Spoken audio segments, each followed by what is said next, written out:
All right, hello, welcome back to the stream. Good to see everyone. Hello, Luca. Good to see you again. Hello, Hit Yim. Welcome, welcome. Good to see you. Today we're going to be just doing a couple of random things here. I've got some items just in the to-do list that I'd like to handle.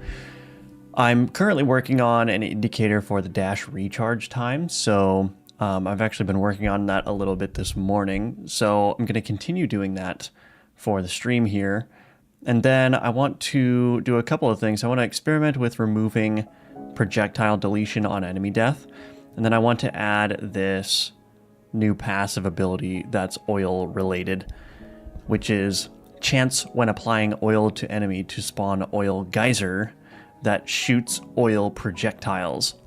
So that's kind of what I got going on, and yeah, we'll get into it. But before we do, if you want to support my work, check out the links in the description below. Most notably, I've got several Godot courses, one of which is a C# course.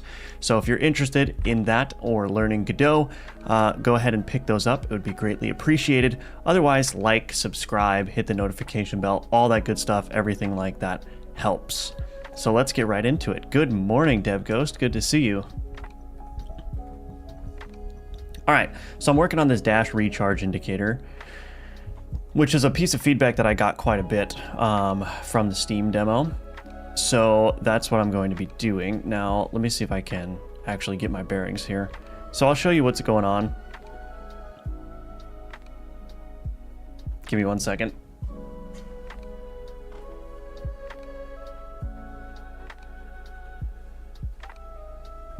Okay, so when I dash now, I don't know if you could see that, the dash indicator now has like a fill progress that shows you when a dash is going to be available again. And this works pretty good. So if I add multiple of them, you get the cooldown being shown. So each of the dashes, they're not on an individual cooldown. They're sort of like a global cooldown that says, you know, every 3 seconds or whatever it is, refill 1 dash. And that means that if you use a dash while the cooldown is in progress, the cooldown actually remains preserved. So if you've got 0.5 seconds left until you get another dash charge, and then you dash again, that 0.5 seconds is preserved. It doesn't reset the timer. So you could have 1 dash left, dash, and then immediately get another dash and dash again. So it's kind of like an independent timer that exists outside of like kind of when you use the dashes. Now there is a problem though, which is that if I were to dash and then add another passive, it starts filling up all these things for some reason, and I don't know why that's happening. And so it only happens really when I'm dashing and I've used some, and then I add a max dash passive, and then it gets all funky. So I'm gonna have to figure out why that's happening.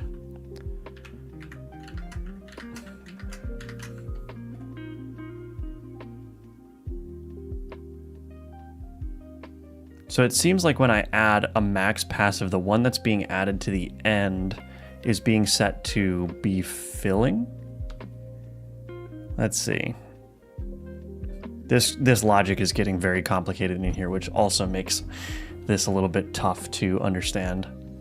So set dashes, if not chip is full. Dash container, add child chip. Current dashes.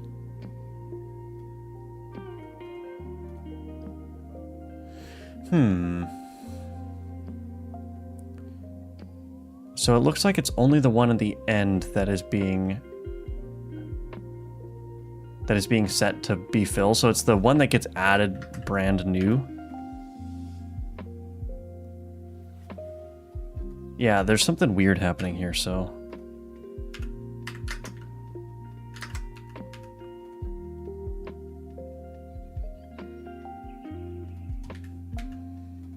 Trying to wrap my mind around what's going on.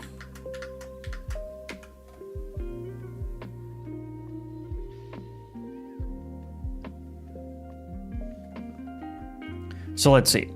So this set dashes is called whenever there's a dash count update, which happens whenever there's a current dashes change or a max dashes change. Now, in order to simplify this logic, I might want to make these separate signals. So instead of sending the dash update all as one thing, I might want to separate it into, okay, the max dashes has changed or the current dashes has changed, but not both, because that's kind of adding a little bit of confusion.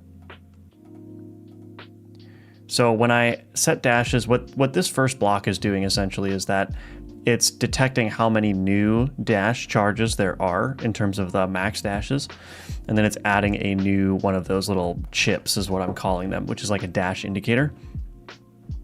But then what it's doing is it's iterating over each of the current dashes that we have available, and it's setting it to full. So it'll go to each of the chips that should be full based on how many current dashes I have and set that to full. But then what I do here is I start at the current dashes index. So this will be the one after the last chip that was set to full. And I basically say,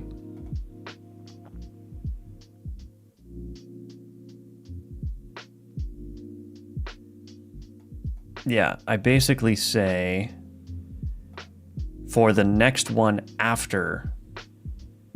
So I guess this doesn't really need to be a loop.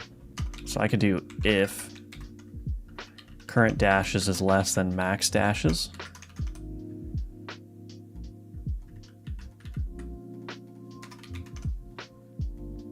Let's just simplify that.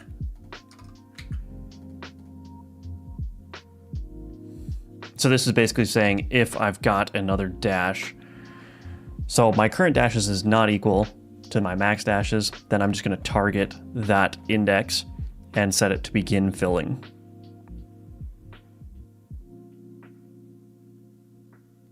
Okay.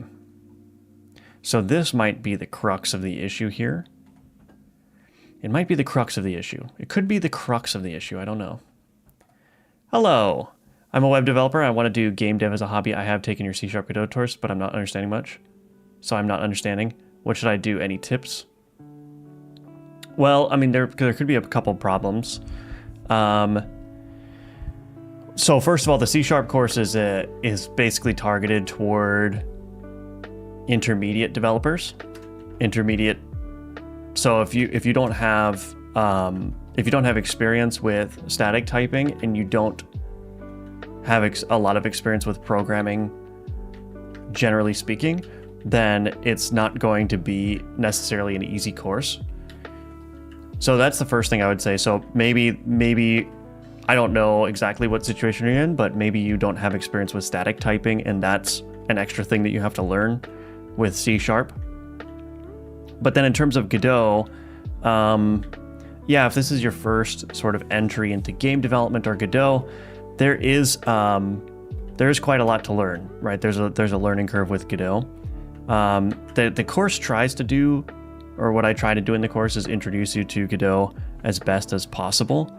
But, there's still going to be a lot of learning that a lot of effort you have to put in yourself to learn exactly what's going on. I can't possibly cover every single little detail in the course. So, yeah, all of that is to say that that C# course is not necessarily for beginner game developers. It's for people with programming experience, with prior development experience, and it's a little bit more advanced of a course, is what I'm trying to say. So I guess my tip to you would be maybe go to YouTube and look at like Godot beginner tutorials and see if you can get a better handle on Godot that way before you start with the C# course. Or, I have GDScript courses as well, which don't use C#, which means that they don't really use static typing either. So that might be a little bit more comfortable. So I don't know, that's just a couple of ideas for you, but I think at the end of the day, if you're brand new to a lot of this stuff, then there's going to be a little bit of difficulty in learning it. And I think that's just natural.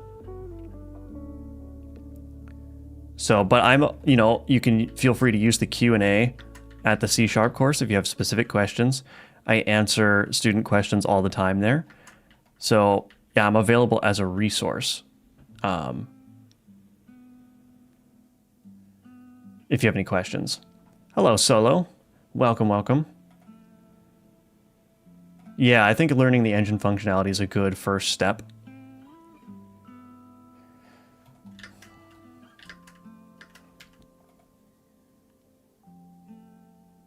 Yeah, there's something all kinds of wrong here. I don't even know. I'm not even following the logic of what's going on here. So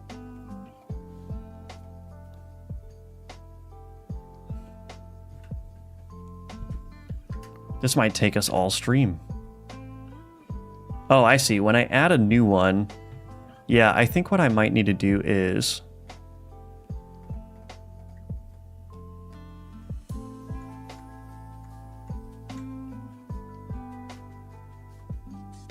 the problem is when the max dashes is changing.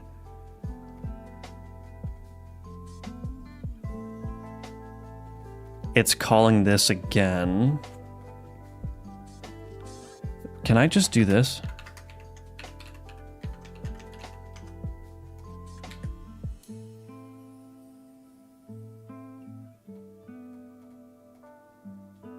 I wonder if I just need to gate it so that it's not... I just check if it's not filling and then start the fill. I wonder if that's going to work. Let's give it a shot. Okay, it starts both. That's not working at all. So what is happening? It's adding a new empty chip.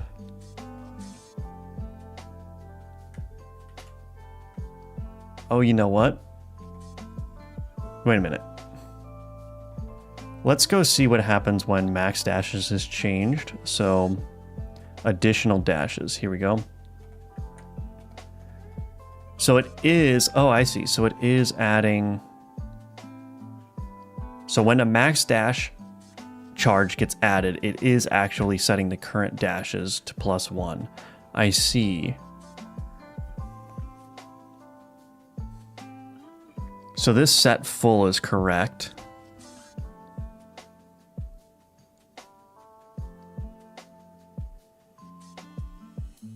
And set full should be resetting the fill. That's correct. If current dashes is less than max dashes.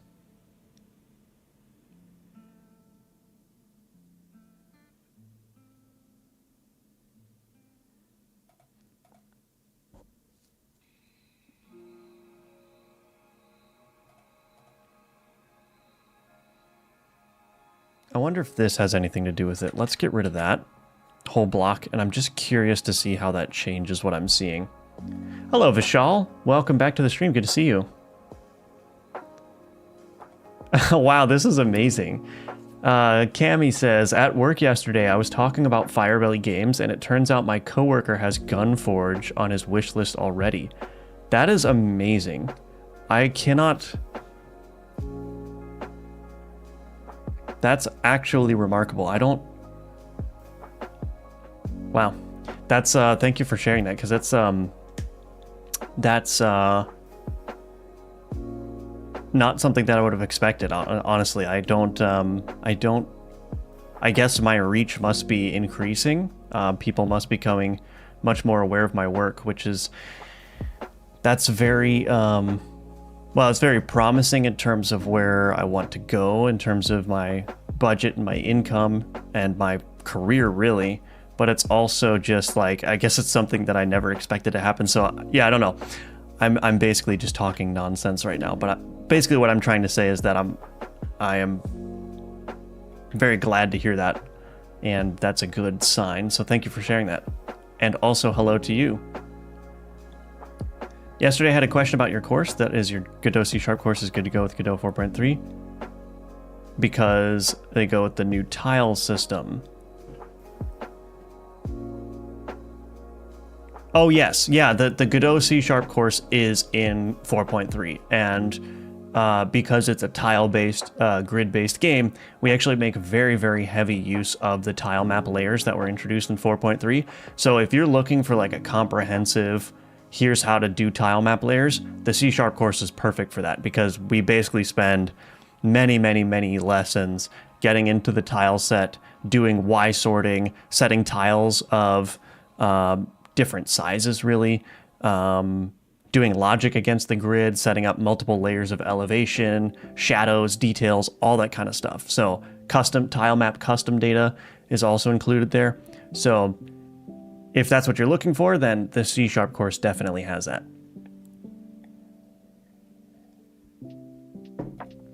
Hello, JCND. How do you keep your classes organized? I don't have much experience with Godot, but I find that my projects with regular libraries tend to get messy as the project grows.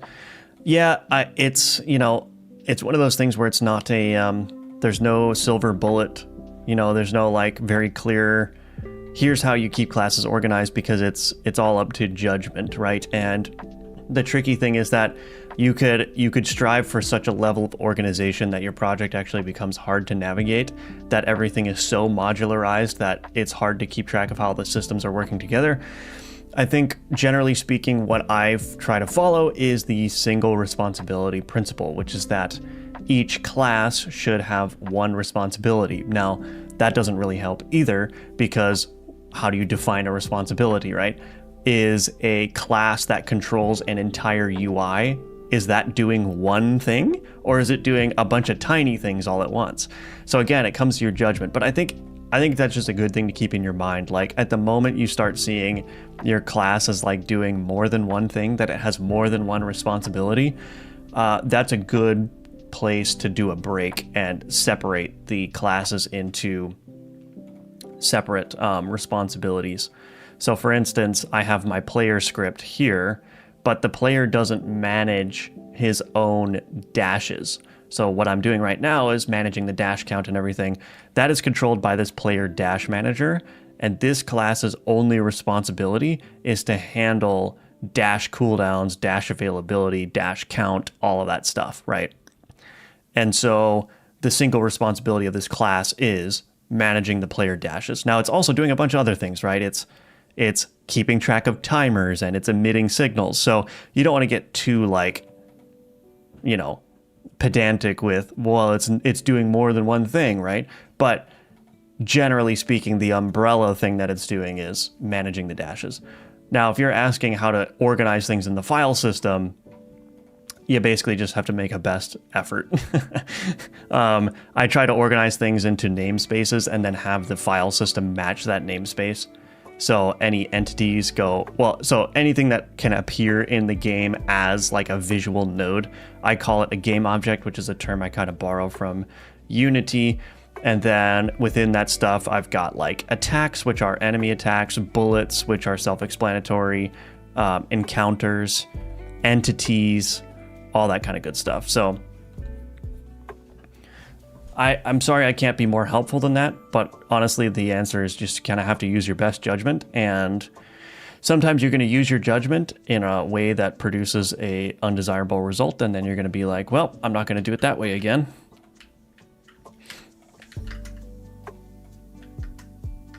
Oh, interesting. Okay, here. So this actually was critical. Let's get rid of that.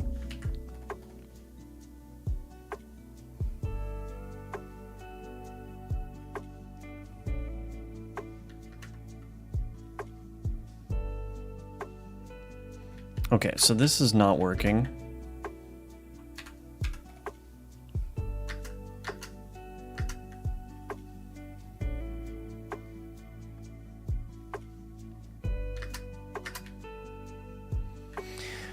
This is all kinds of broken.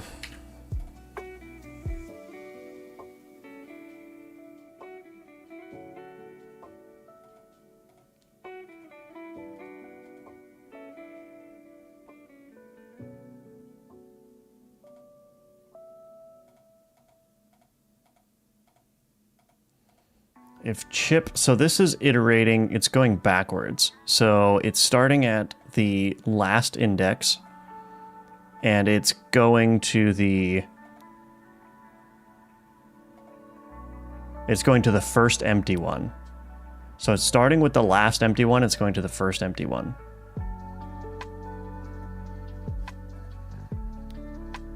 chip is full, set empty. Filling chip, dash container, move filling chip.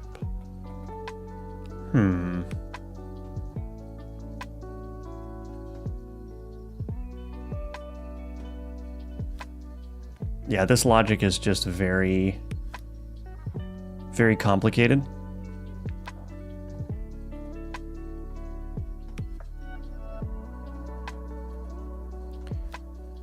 I might need to break this up so that I can actually reason about it, because I don't know why this error is happening. And I don't want to get stuck on this for the entirety of the stream. Thanks, helped a lot, actually. You're welcome. You are welcome.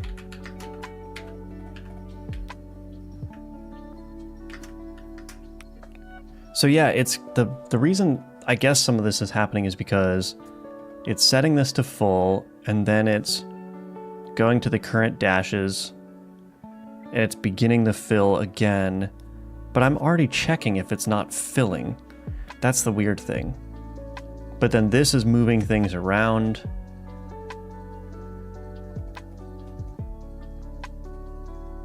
Yeah, this is just...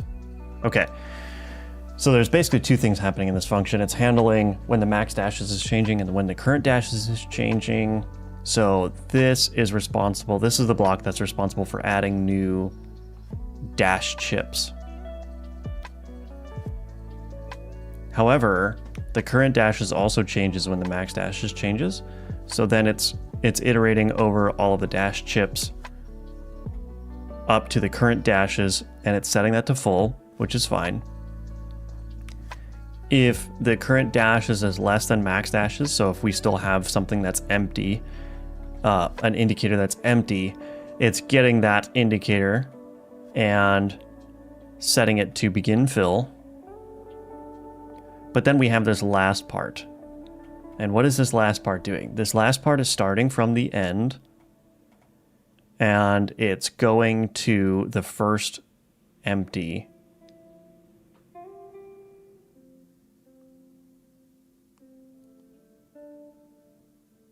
Okay, interesting. So what is this exactly doing? I think what this is doing is this is moving the currently animating indicator, so the indicator that's filling. It's moving it to the appropriate index in the tree if another dash gets consumed. So that is fine.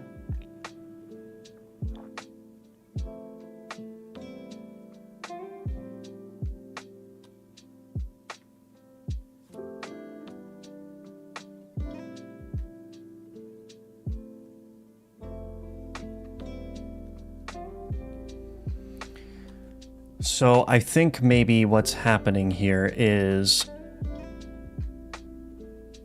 What is happening here? I actually don't even know.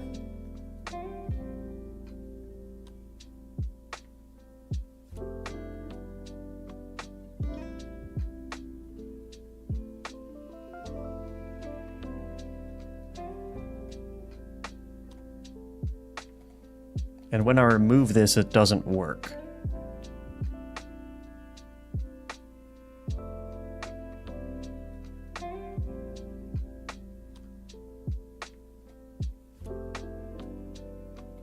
Why does this need to be here? Yeah, I think I'm gonna have to split up this logic. I don't think I can make it work with handling two different things at once.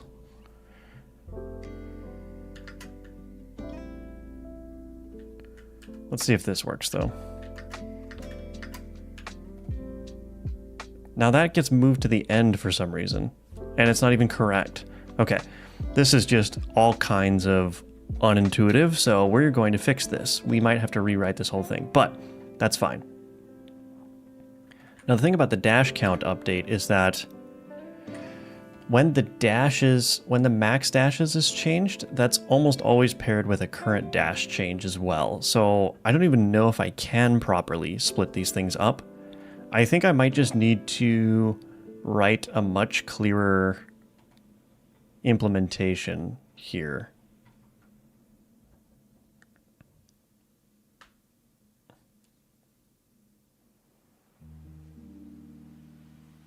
This might be one of those things where it's just going to be kind of counterintuitive or unintuitive, just generally speaking.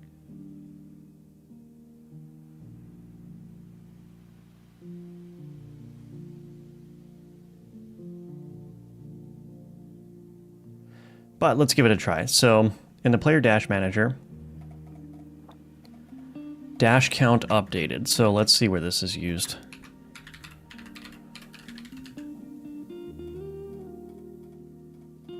Okay, so it's basically only used in the dash manager, or the player resource UI. So I'm actually going to change this. I'm going to say max dashes updated.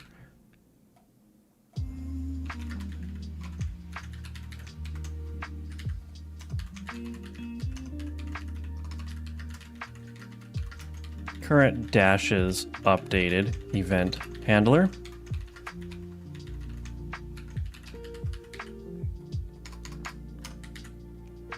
Okay, so set current dashes. We're going to do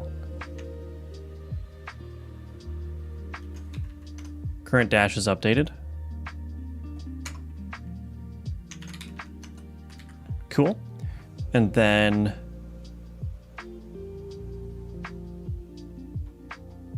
oh, where's the max dashes? Set current dashes.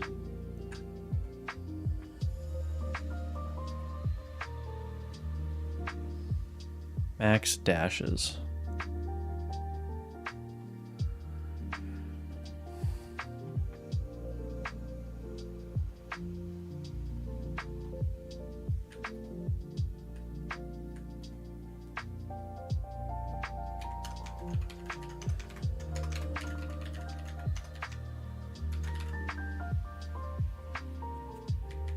So we're going to emit this max dashes updated here in part of the init, because then it's going to call this emit here as well.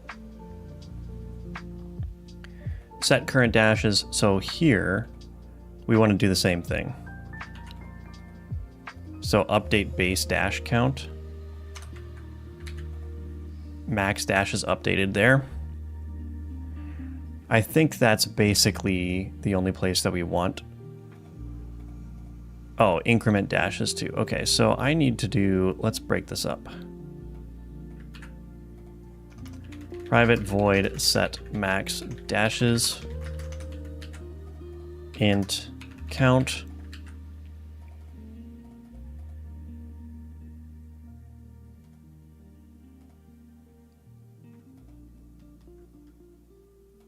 Additional dashes. Oh my gosh. I can't even do that because I've broken up the max dash count into two separate variables. So that's a little bit messy. All right, I'm just going to do it the very bad way.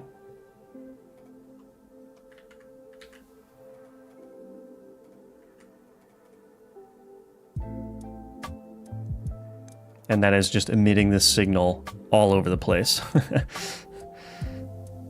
Okay. I mean, it should be fine. Okay, so I've split those up now. So that means that I can do on max dash count updated.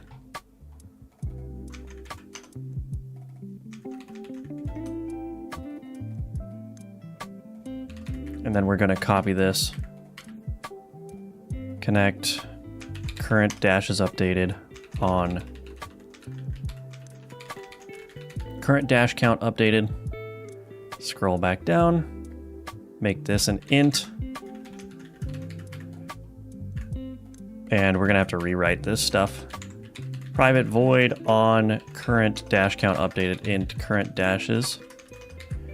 Cool. Do you know if there are any programming tools? Oh, also good morning. Or diagramming tools to help map how code functions. The main thing I would like to do is capture what is emitting and listening to events.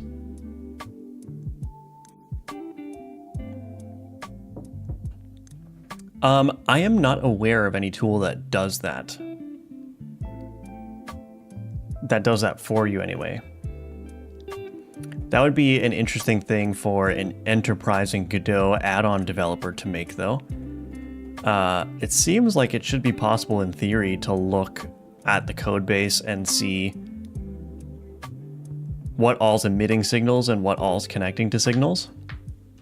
But I'm not aware of any tools off the top of my head that can do that. So it does sound like it would be a very useful tool though.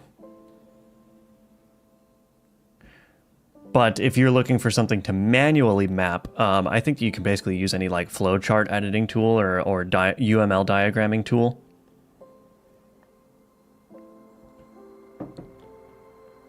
Okay, so in this max dash count, let's do this. Let's do private void update max dash count. Okay, so in here, we are going to take this block. That block is working pretty well. So int max dashes. So we'll just put that in there. That should work. So let's do update max dash count, max dashes. Cool. Okay, so now we're going to do similar update current dash count, current dashes.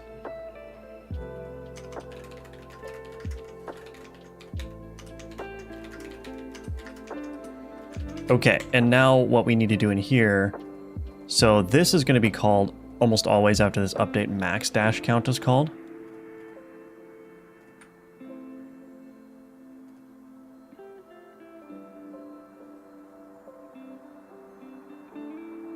So what I'm going to do here is I'm actually going to do chip.setEmpty. So I'm going to default the new chips to being empty. So current dashes. So what I can do here is I can do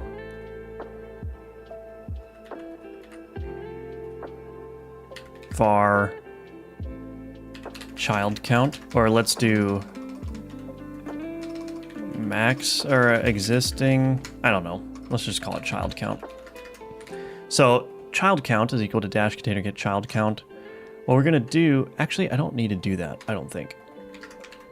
For var I is equal to 0, I plus plus, or I is less than current dashes I plus plus. Then we're going to do the dash container dot get child player dash chip I dot set full. Okay, so we've got this minimally working now, I think. So I'm going to go into the game. We're not going to have any of the filling animations or anything, but I think that... Oh, wait.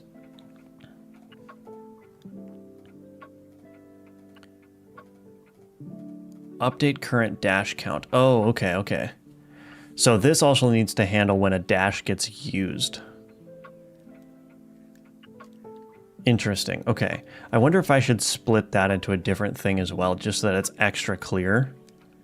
That's probably going to be easier, actually. So we've got this dashed event handler. Dashed. Yeah. So this is setting the current dashes, which is going to update in here.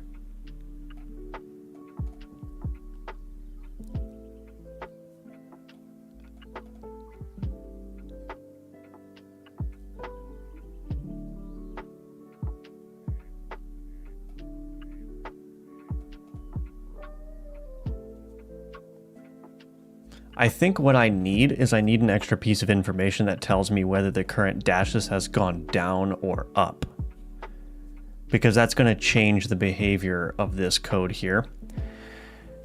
So what I could do, I think just to make it, yeah, shoot.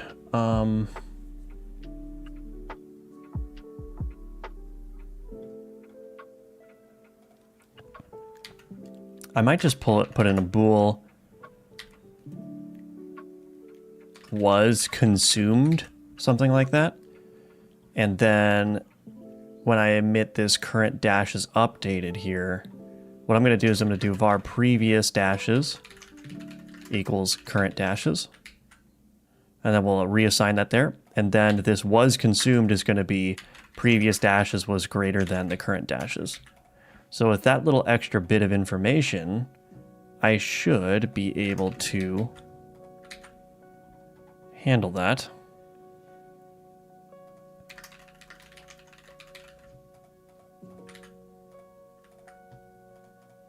And I'm going to split this into two methods. Private void, update, empty, dash count maybe. And then update full dash count.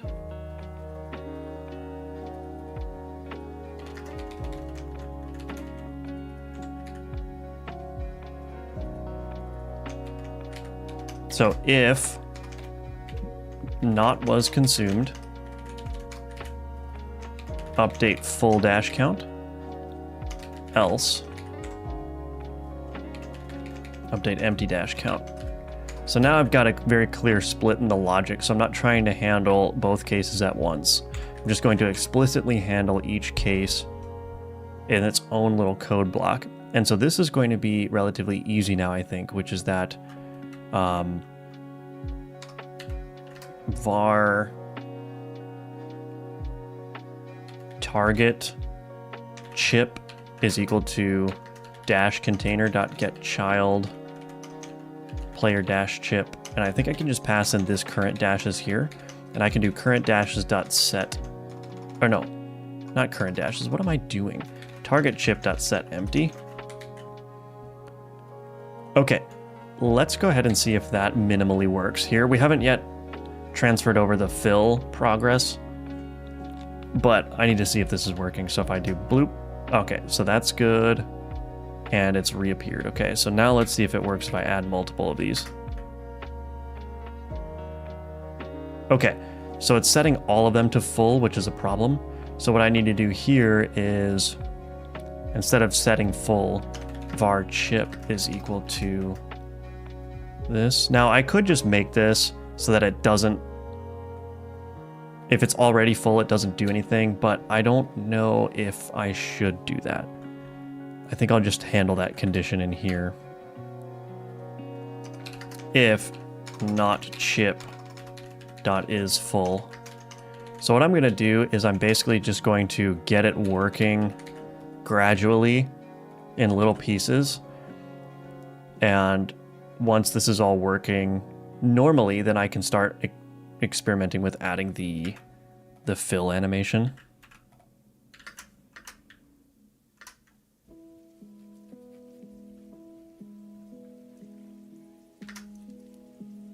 Okay, so that appears to be working just fine. Okay, so now we need to figure out how to do the fill. So update max dash count, update full dash count, update empty dash count. So I think this one is working fine. Update full dash count, it's going to set that chip to full.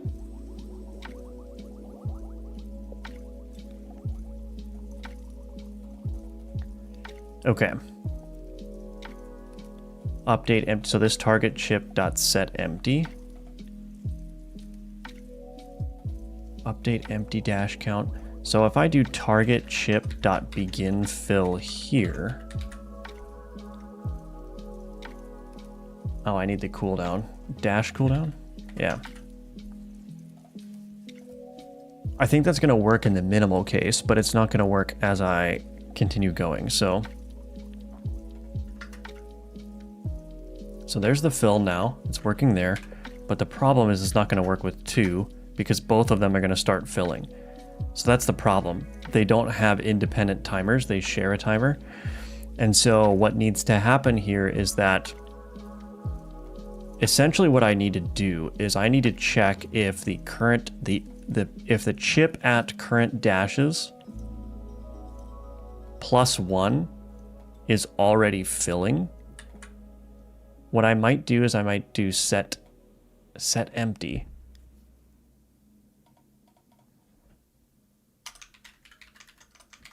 Call reset filling there.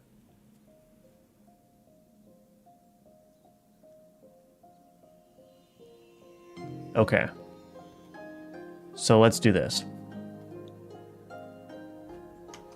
var next chip. Well, let's do player dash chip next chip. is equal to null if current dashes plus 1 is less than dash container dot get child count. Then we can say next chip is equal to dash container dot get child player dash chip. Current dash is plus 1. So it's going to get the chip that's to the right, and it needs to here. Oh, I guess I don't need to do that. In here, it needs to call next chip dot set empty. And what that's going to do is that's just going to essentially force it. It's going to cancel its reset animation. Oh, wait, I can't do that. Shoot, there was a reason I was moving it around in the tree. Okay, wait a minute.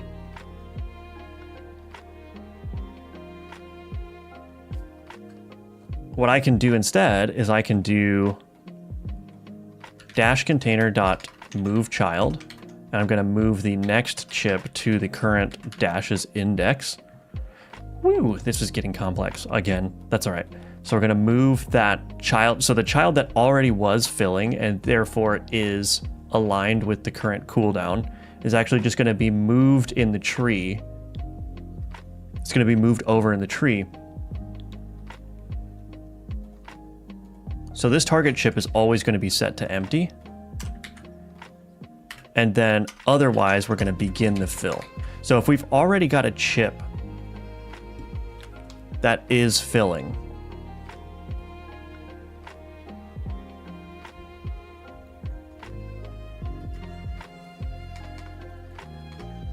and I should probably verify that.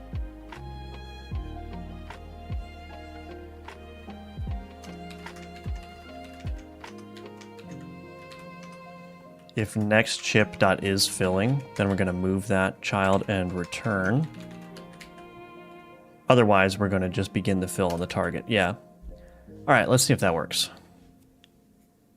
Who knew simple UI could be so tricky, so tricksy?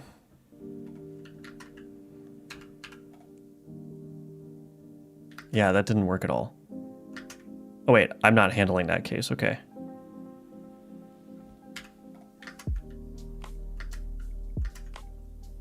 Okay, so now it's not triggering the next update, the next fill. So that needs to happen. But if you'll look now, as I dash, the cooldown is preserved, but it just keeps shifting over to the left. So you see how, even though I use the one, let's just wait here. So I'm using the dash that's on the far end, on the far right end of that dash indicator.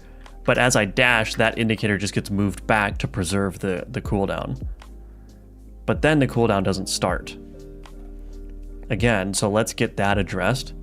So update current dashes.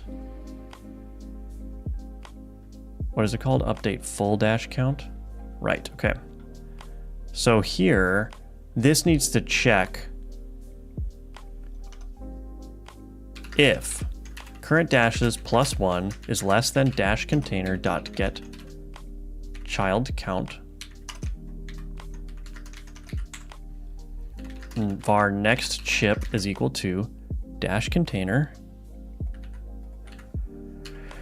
if next chip dot is empty or is full. So we'll just do not next chip is full and not next chip dot is filling.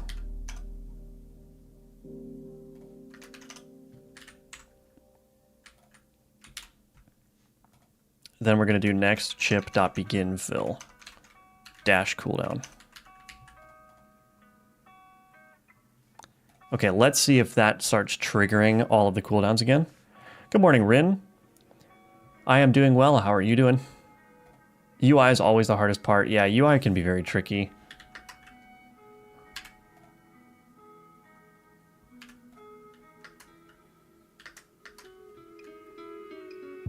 Okay, that is not working at all. Oh, and it's not working at all because this is wrong.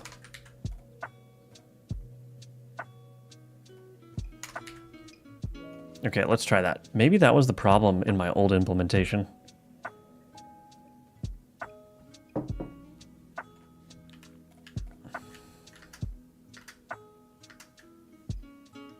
Okay, so now the cooldown is working, and it should work as I continue to dash as well.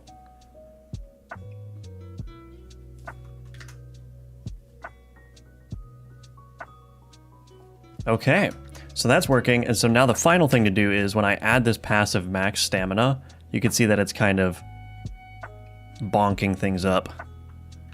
So if I dash a bunch and then I add another max stamina, it's kind of just breaking things for some reason. And I don't know why that is. So we still have to figure that out. But I think all of this can go bye-bye because this is unbelievably complicated and we're not using that anymore. Oh, I was still calling set dashes here. Interesting. I don't think I need to do that. I think it should just be handled. I wonder if that was causing any issues. Probably not. I hope not.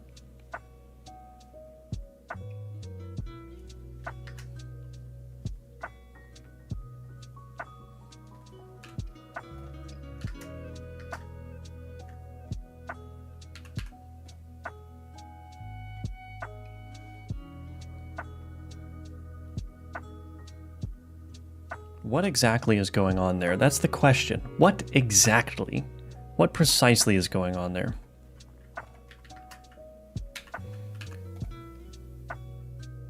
Oh, you know what?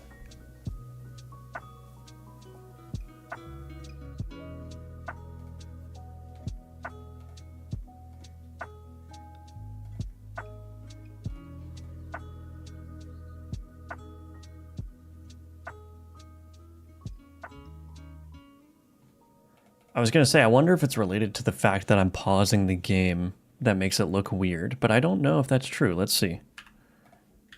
If I just pause the game... Nope, that still works. So it's something about adding that passive.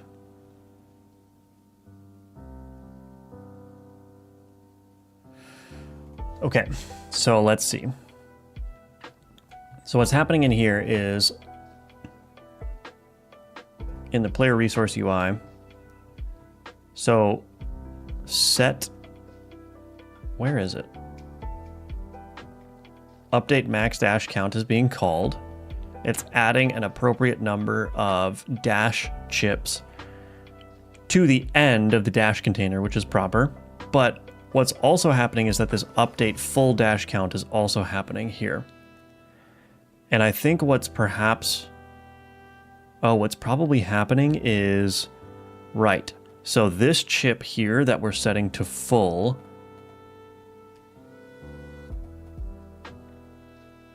I see.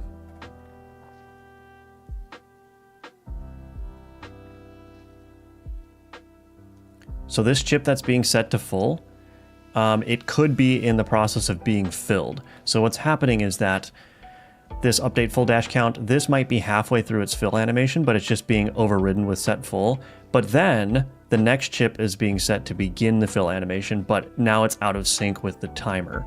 So what needs to happen is that if this chip is filling, we need to do basically the reverse of what we did down here, which is to move the child one step ahead.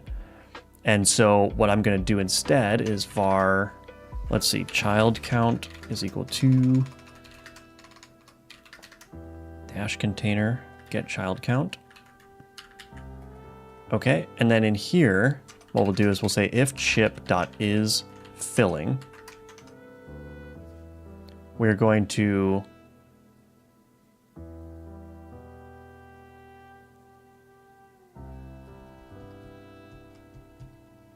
we need to move it ahead and then take one of the empty ones and fill it. Oh my goodness, this is going to be ridiculous. Okay, we're going to see if it works. So if chip is filling, we're going to do... I think it actually should be relatively easy.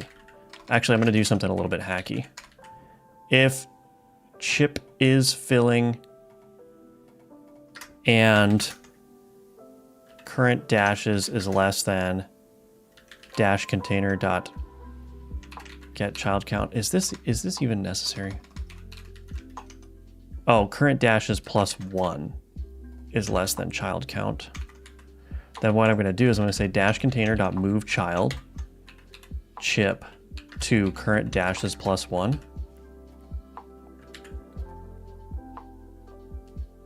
And then what I'm going to do is I'm going to do I minus minus.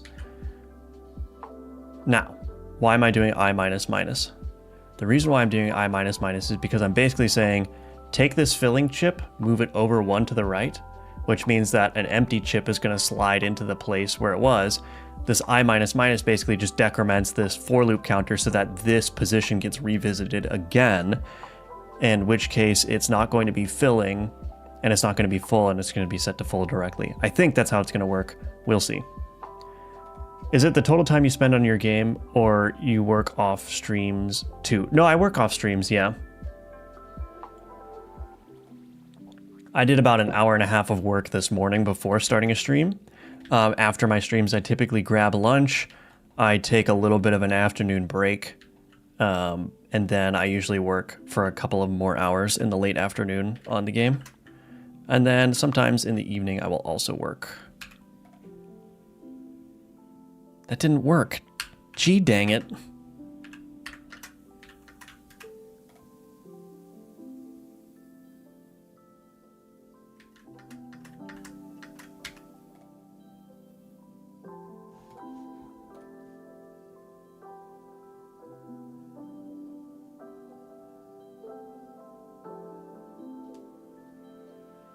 I think this is causing problems now.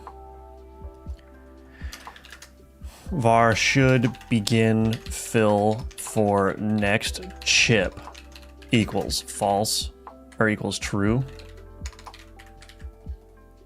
Should begin fill for next chip equals false.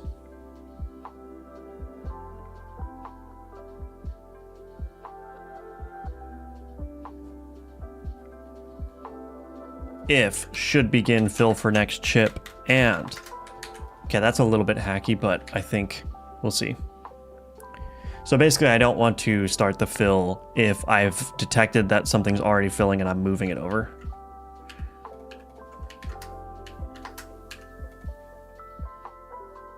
Oh, it's so close to working. It's just being shifted over incorrectly. I guess this is wrong again.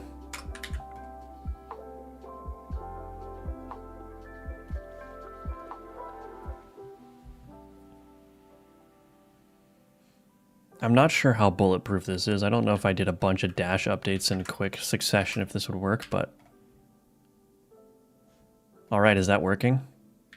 So if I dash a bunch and then I add a new passive, it maintains that stamina recharge.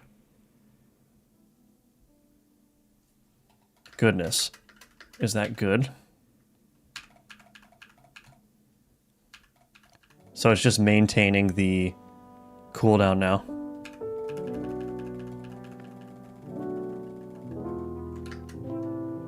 Oh, the game froze. Oh, I think I paused it too much.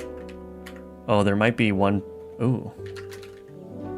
The game's not frozen because my mouse is still working. I think I just debug console. I think the pause locks that I have got messed up, but that's fine if it's just a debug issue.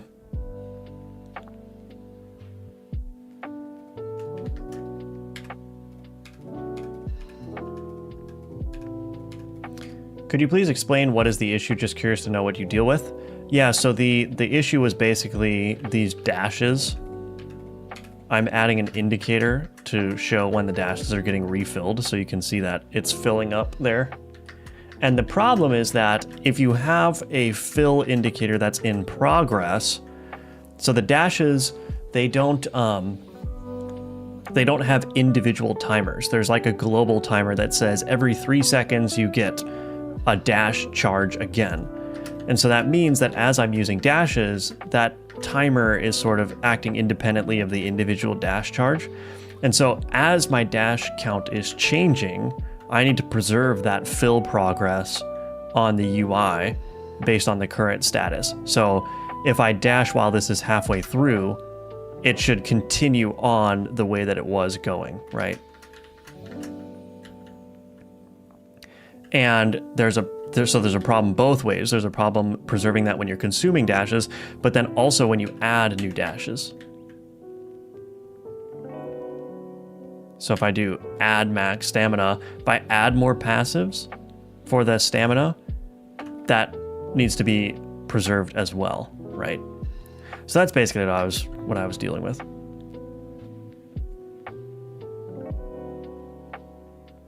But now it appears to be working pretty well, so I think it's fine.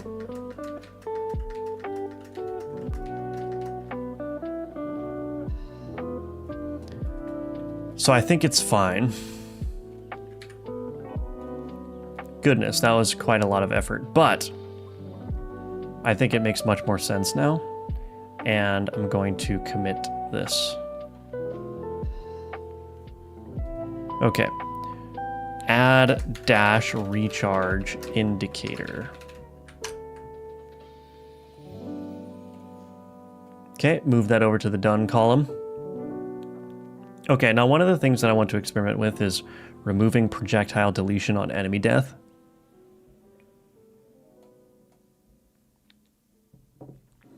Because this is adding a lot of complexity to the code base, which I don't think needs to exist.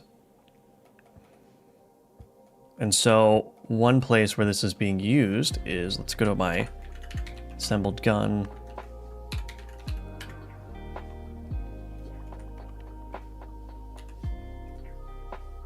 Actually, let's go to my rat here.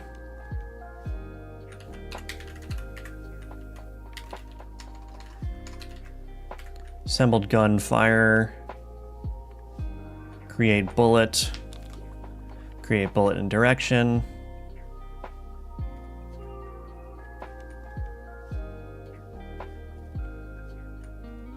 On gun delete. Yeah, so this thing here, I think this is what I don't want to do.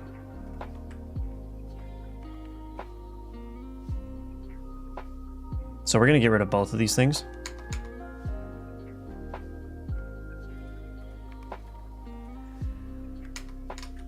From the bullet.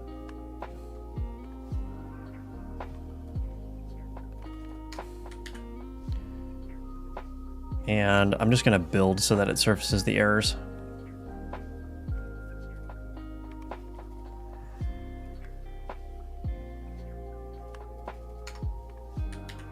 So there's the Rat King.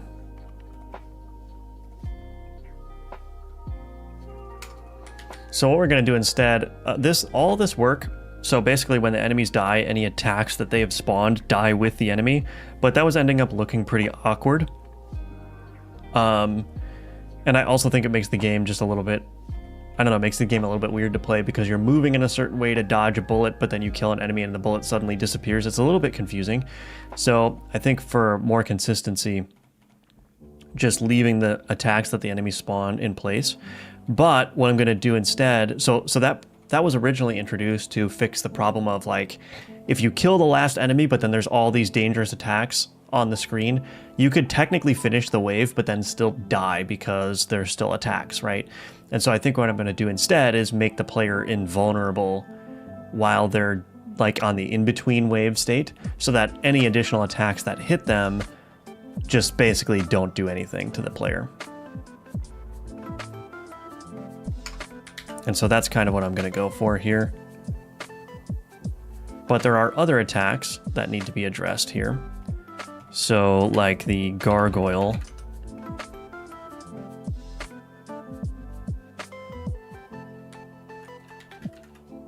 So this create health dependency, I'm going to get rid of this. So on health dependency died. We're getting rid of that. We're getting rid of that. And we're going to let that just error out wherever it happens.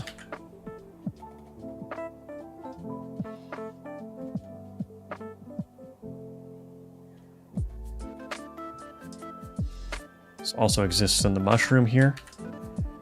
Cool. Now, the Rat King does spawn enemies.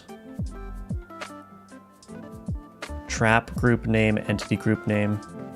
So the trap group, I don't think that this needs to be cleared. So we're going to get rid of that. We do want to kill the rats that he's spawning, the additional, because we don't want long-lived entities. So he's going to kill any ads that he's spawning, but the traps and whatnot are going to be handled. Okay, so let's go ahead and give this a play test and see how that feels. But first, yeah, let's get rid of that. Okay, so let's give that a play test, see how it feels.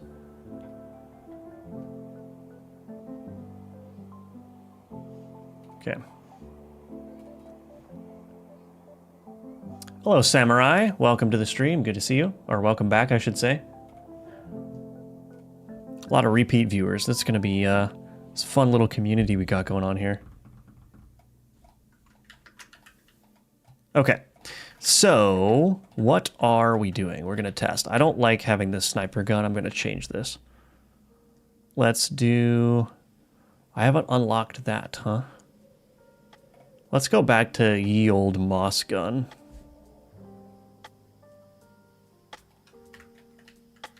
Yeah, let's do it.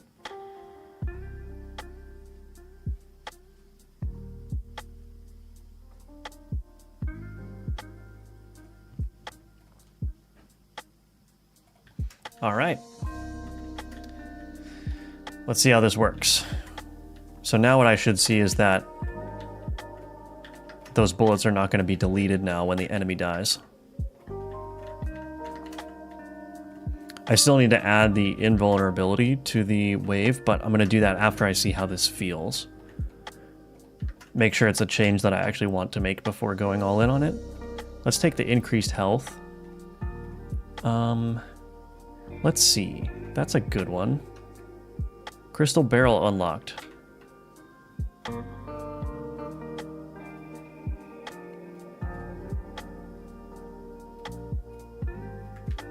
Cool. Increased max health again. Let's do stamina. So I basically just traded the health that I just got for a stamina, which is fine.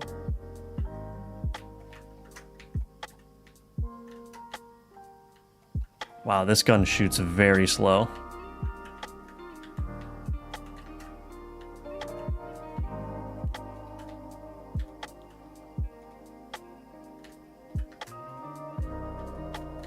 It hits hard though.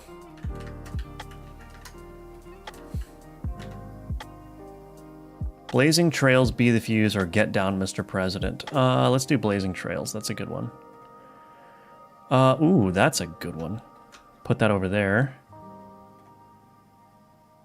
Put that there. Oh, unlocked the lightning magazine. Nice. Might as well put that poison over there.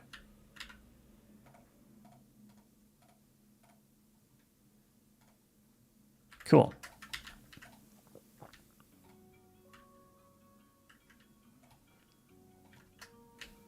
Those lightning bolts make me think of Harry Potter for some reason. The way they're fluttering around.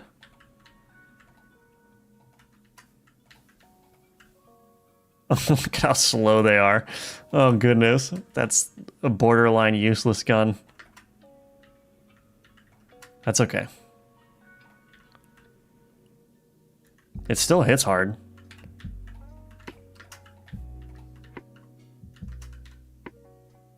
We got a gun scrambler. Ooh, increased health. Oh, but phantom gun though. Yeah, I gotta do phantom gun. Okay, I'm gonna scramble the... Yeah, I'm gonna scramble this gun. Banana barrel.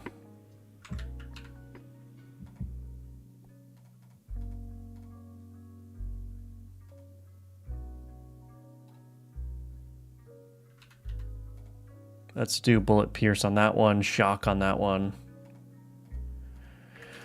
Yeah, that sounds good to me.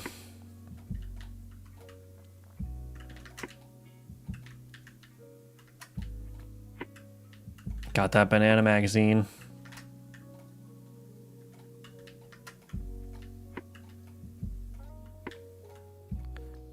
Good morning, Michael. How are you doing? Welcome to the stream. Welcome back to the stream.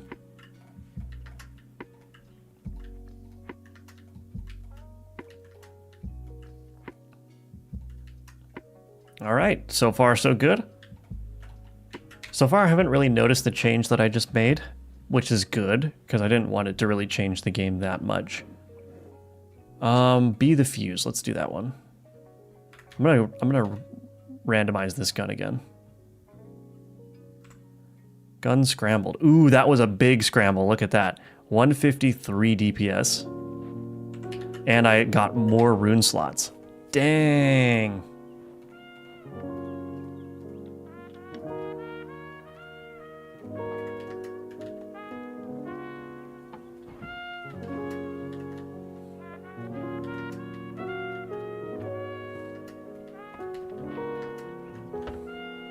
Now we're cooking. I need to get rid of this magazine though. These lightning bolts suck.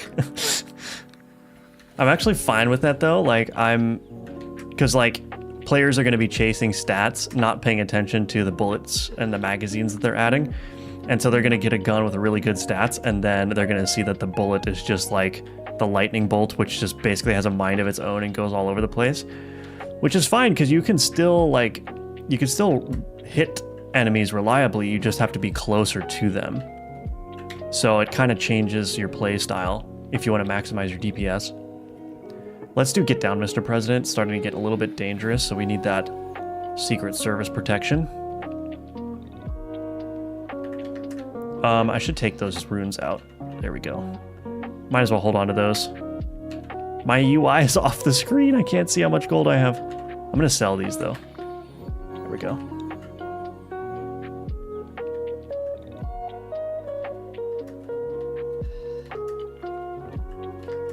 Now we're cooking.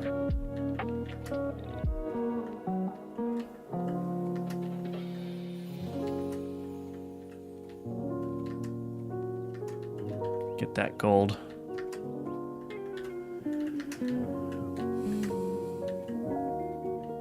Oh, I don't have my loot goblin. I need him.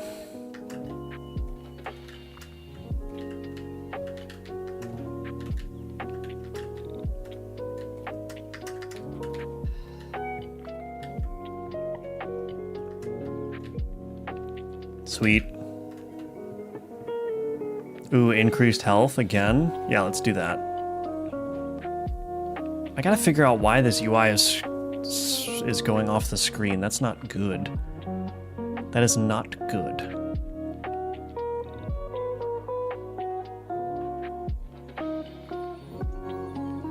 I wonder if I should even show this here. What do you guys think? So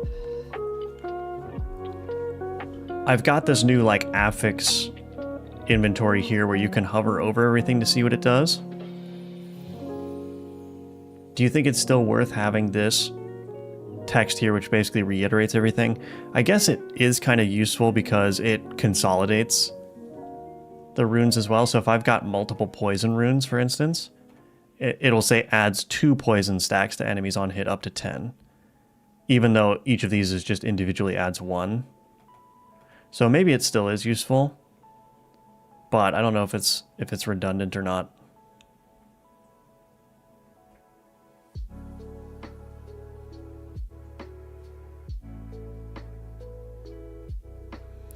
But we'll leave that question aside for now.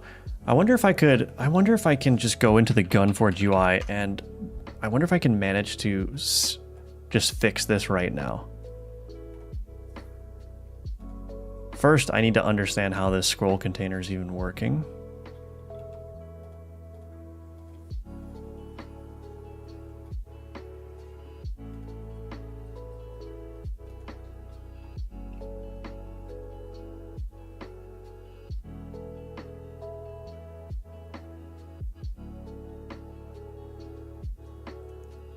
Oh, is it this custom minimum size that's the problem?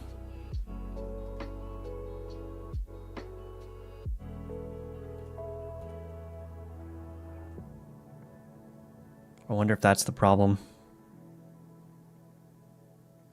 The UI is great. It feels like how it should be.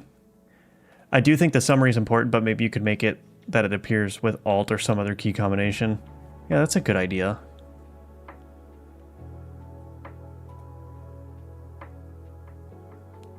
Yeah, a lot of my UI decisions earlier on, like a year ago, were pretty complicated because I was trying to design the game to work with controller as well.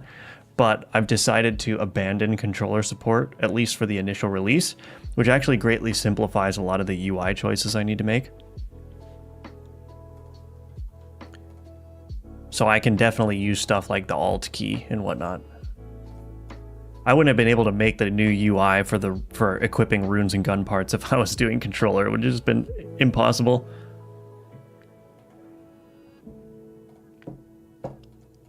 Not impossible, obviously it's doable, but a lot of effort, I should say. All right, let me see. I'm just trying to go to my remote scene tree here and see if I can edit this myself. Is this the...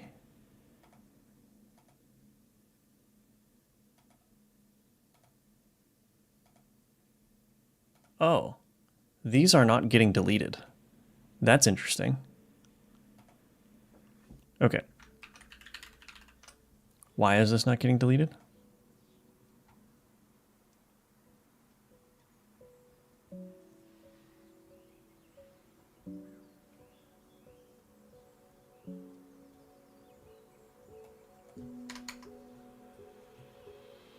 I'm getting all kinds of sidetracked here.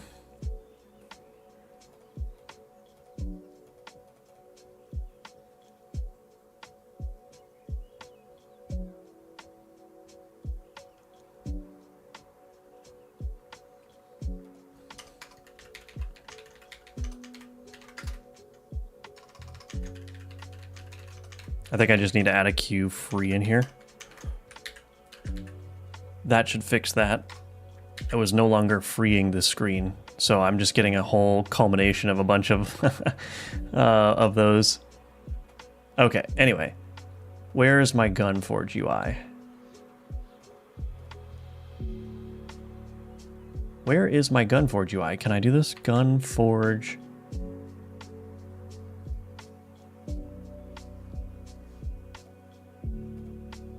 I honestly don't know where to find this. I think it's, oh, maybe it's in the upgrade table. Yeah, it's in the upgrade table, so I need to go to my entities. Oh, here it is, okay. So the Gunforged UI.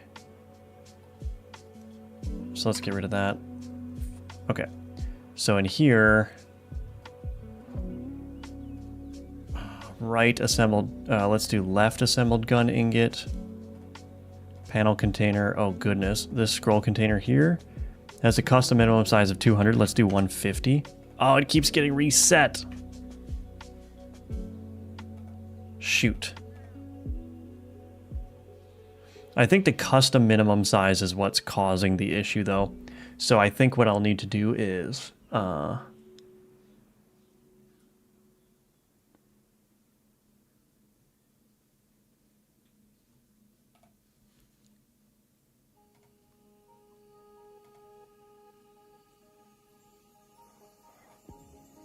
this custom minimum size needs to be, let's just knock it down to 150. I'm not going to restart the game, but I'll just kind of passively notice if that's going to fix things.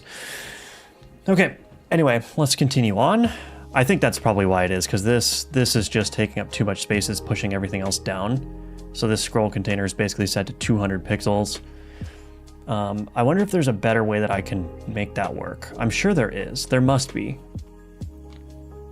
I'll have to play with that. Is there a Godot con like Beacon for Blender? I believe so, yeah. I think that the Godot convention just happened. Or not just happened, it happened earlier in the year.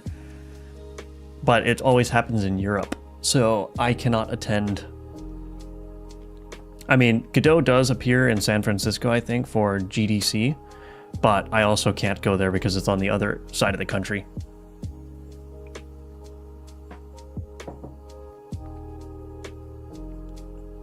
Okay, so let's see. I think that's good for that. Do I want to do another gun scramble? I don't think so. I think we're good. All right, let's continue on.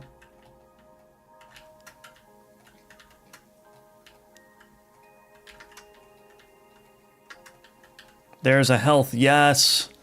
That was an absolute clutch health right there. Well, not clutch. I mean, I was almost full health, but you know. I nerfed the health drop rates and the gold drop rates, so seeing the health drop is very nice.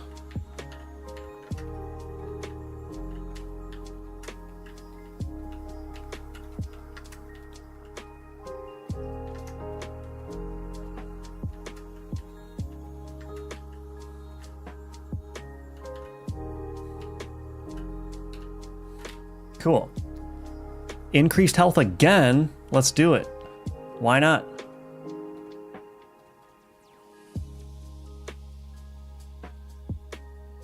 Do I want to reforge? I don't think so. Let's take the oil though.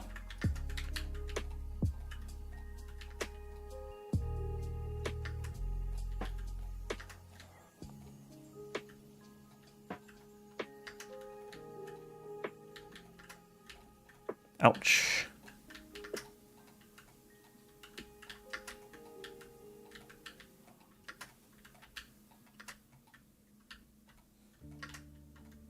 Ouch again.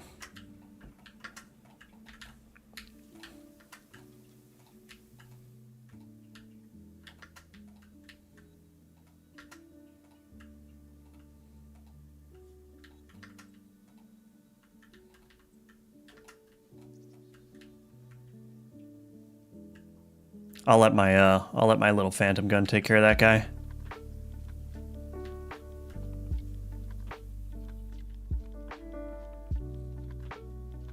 Thank you.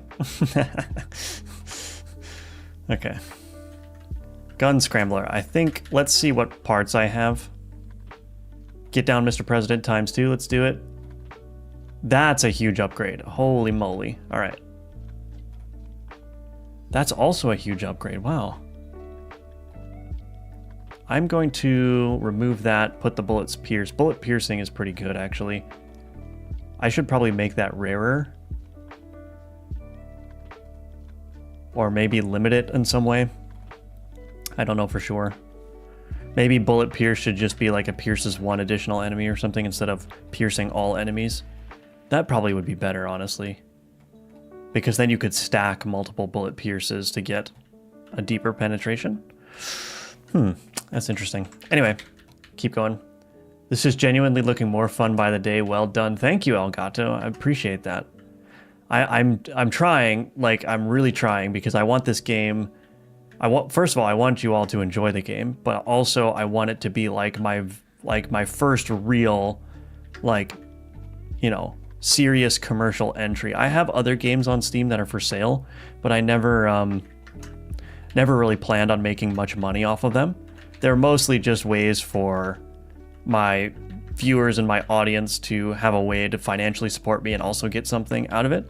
But this is the first game that I'm making that's like, I'm trying to actually make it a commercial success where, you know, people who have never heard of me will be on the Steam store and they'll be like, ooh, this looks like fun, and they'll buy it, you know?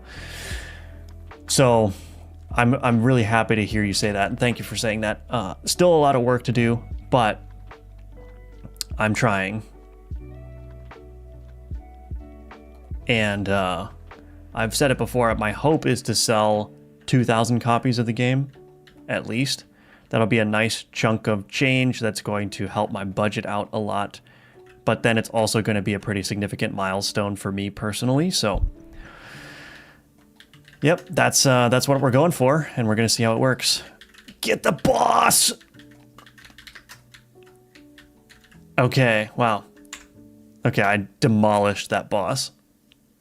Will this be multiplayer? No, unfortunately, it will not. That's going to take an exceedingly large amount of effort to do.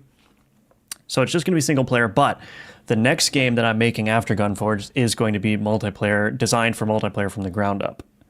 So we got to get Gunforged done. Gunforged is going to be released at the end of December, and then, you know, besides the support that I need to do for Gunforged to fix bugs and whatnot, I will be moving on to the next game after that. And I'm kind of loosely setting like a 6-month timeline to have that second game finished. So my goal is Gunforged, end of December, and then the next game will be done by the middle of 2025.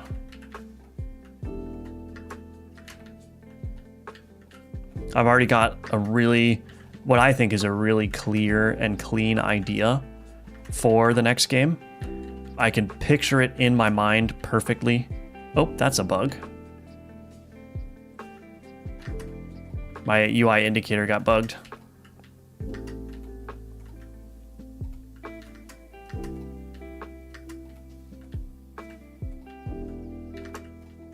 Sweet.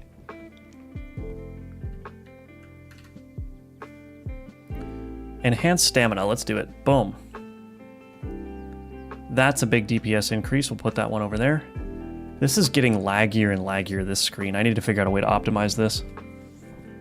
Optimization is something that I just need to focus on generally. Let's put fire there. 6 rune slots, but the DPS goes way down. Yeah, I don't want that. Let's sell those. Let's just sell all of them.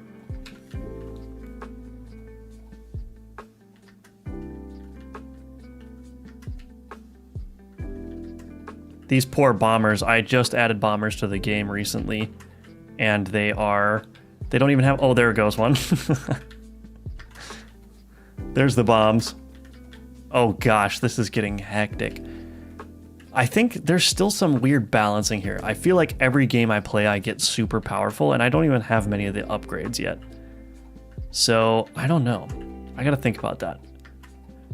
It might be just as simple as tweaking some of the gun numbers.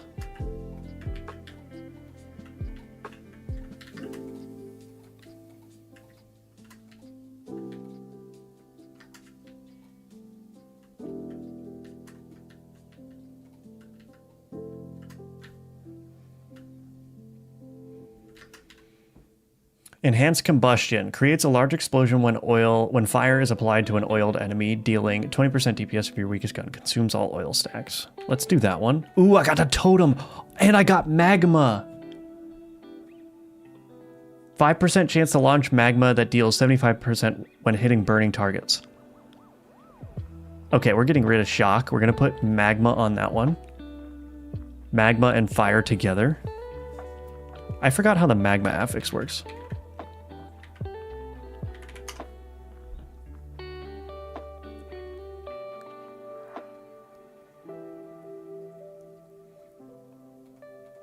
Does it work? Does the fire status get applied first?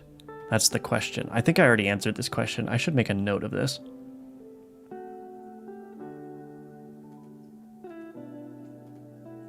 I don't think so. I think it's going to go in the order that the affixes are present. Wait, is that the case? Wait, does it go in the order the affixes are present? Gun stats affixes.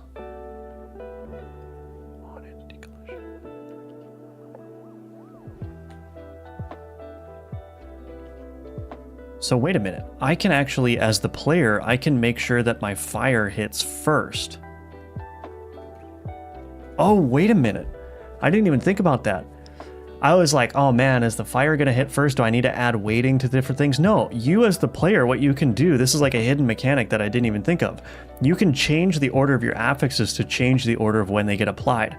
So if the fire gets applied first, and then that has a chance to proc the magma. So even if I shoot an enemy once, it's possible that the magma is going to get shot or spawned because I'm applying the fire stack first. And I'm pretty sure that the affix order is maintained. I'll have to double check that. But I think that the affix order is maintained, which means that you actually have control over the order in which the affixes are applied to the enemies. Wow, I didn't even think about I did not design for that, but that's literally, I think that's the case. Hold on, what am I doing? I need to figure this out. I just need to make sure these gun stat affixes are in order.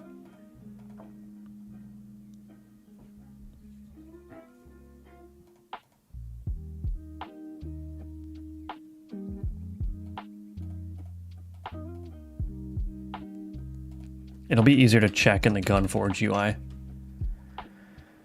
So when I go to left inventory grid, inventory slot, left inventory grid,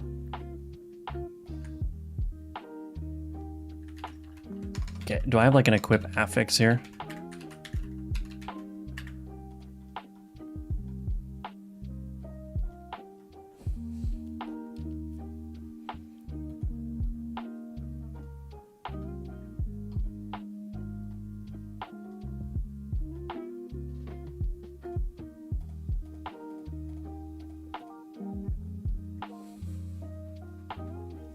Sorry, I just gotta check what's going on here. Update available. Where am I actually adding the affix? Hello?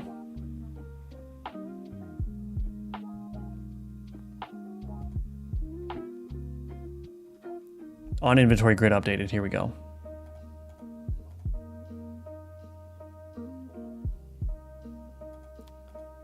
Set affix add slot.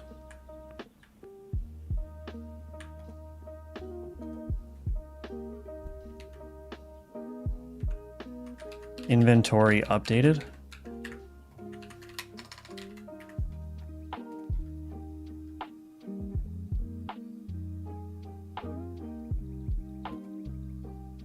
Huh? Where is the affix actually getting applied? I don't know what's going on here.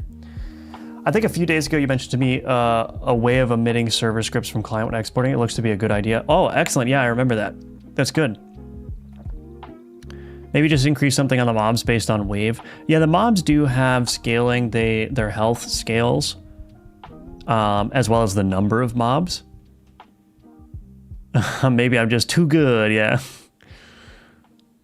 You could try to limit the amount of companions and make it an upgrade and a meta progression. That's a good idea. Hello, Neozoid. Welcome to the stream. You don't need to apologize. Always happy to have you whenever you can join. Wasad Miguel, right? Hidden mechanic, yeah. I'm really excited about this. But I'm trying to figure out where this affix is, where is this affix even being added? That's the thing. I am getting lost in this script because it's not, well, there's a lot going on. This UI script is unironically more complicated than basically any other part of the game. It's probably the longest script that I have in here too. All right, well, we're just gonna search for affix here.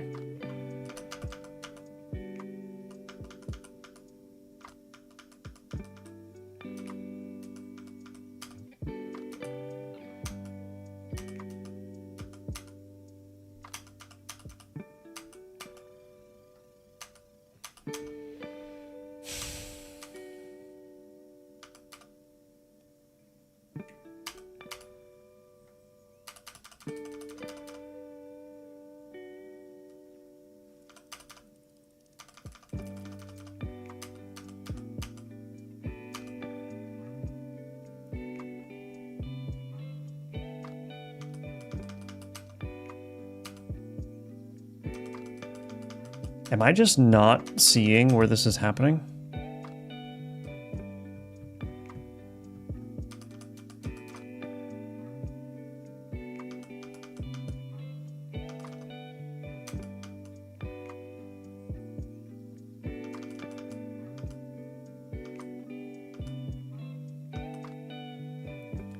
Set affix at slot. I mean, I think that must be what's going on, right?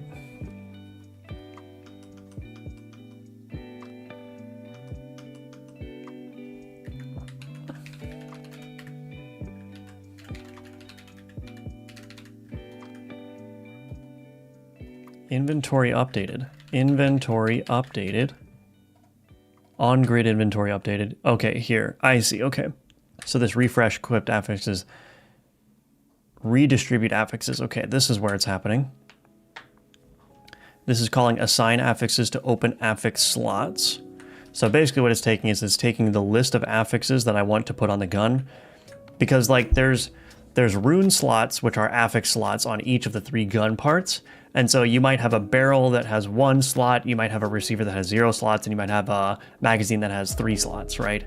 And so what I need to do is take the total list of affixes that are on the gun, and I need to assign them to each of the gun resources or the gun parts based on how many resource slots they have. So that's why this affixes to redistribute exists. And then this get gun part resources as reference, get parts. I think this is always going in the same order.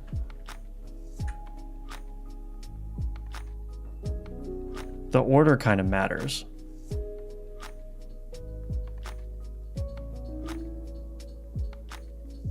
Or at least I need to make the order matter. I don't know if I should really be paying attention to this now, but I think... So, get children gun part. Maybe they are...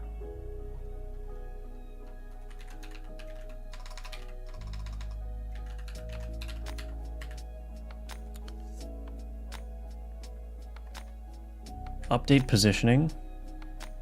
Yeah, so they are in order. So all the gun parts are in order. So the receiver always comes first. The magazine always comes second. And the barrel always comes third. Which means that when I am calling redistribute... what is it called?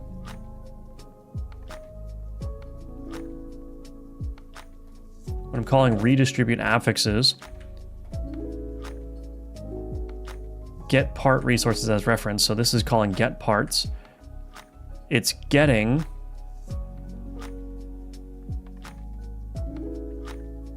all those parts in order, and then it's passing in that ordered list, and then it's redistributing the affixes in order, which means that when this affix, what's it called?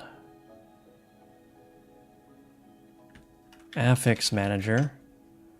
So when this is getting the gun stats affixes, so this affixes list is being done by getting the resources. So if I do from part resources, if I find where this is being done. Yeah, so here. So actually, I think this can change too.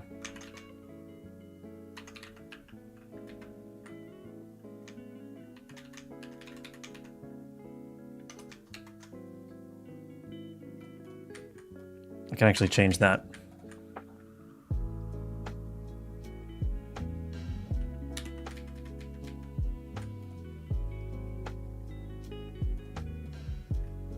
I guess it doesn't really matter. But yeah, this is going to be in order. So it's always providing the parts in the same order, which means that the affixes are always going to be in the same order, because in the gun stats, when it's doing from part resources, it's doing a switch statement, but then for each resource, it's also adding the resource affixes. So anyway, all of that is to say that the ordering does work. So if I wanted to make these things synergize, I can put this first in the ordering, and then that will allow me to have a chance to shoot the magma. And I can actually try this. No, stop shooting.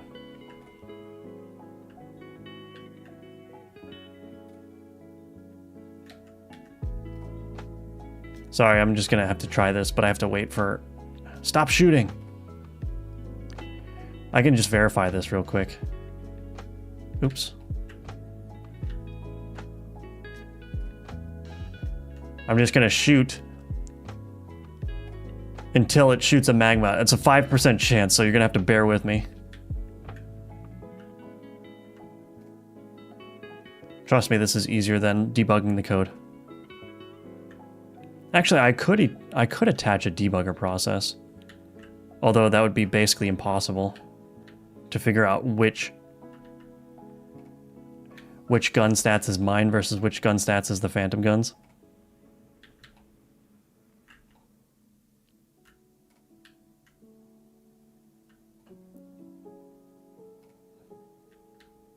All right, 5% chance happens a lot less often than I think it does. Tightly coupled like my underwear. I have a nice posture. I look like a zombie sitting on a chair. Well, a good chair helps.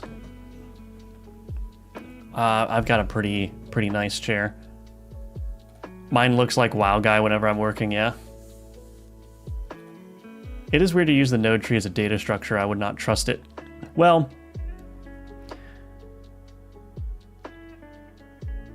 That is, I mean, that's a good instinct. I think there's a very good reason why I'm using the node tree though. And why is that?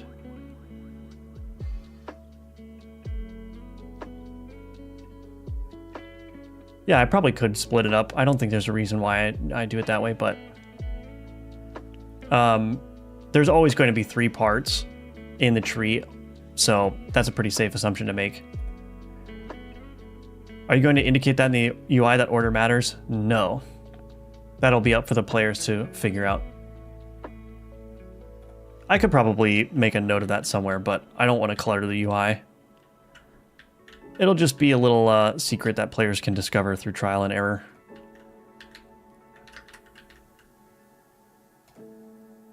Okay, is this not going to work though?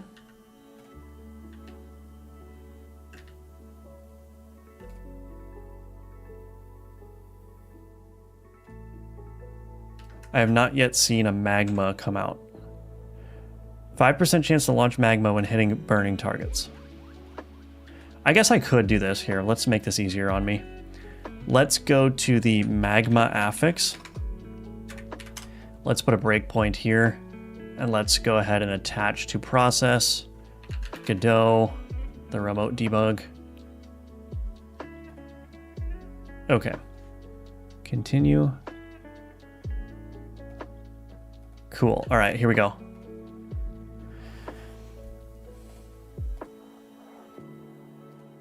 Okay, so yeah, it is detecting that it has the fire status. So the only thing that's basically failing is this. Wait a minute. Oh, wait. So the only thing that's failing is the % chance. But it is detecting that the fire status exists. So theoretically, this will work. Because I'm waiting until the fire status is gone off of the dummy here. So there's no fire. I know it's hard to see because of freaking phantom gun. But if I hit this guy and he's not on fire, I should be able to see. So if I grab the status receiver, I should be able to see in here.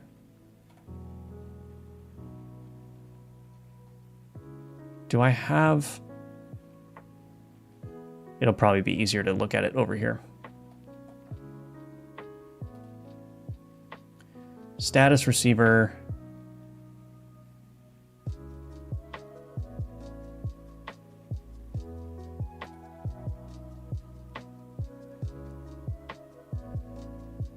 Why am I not seeing what I'm looking for here?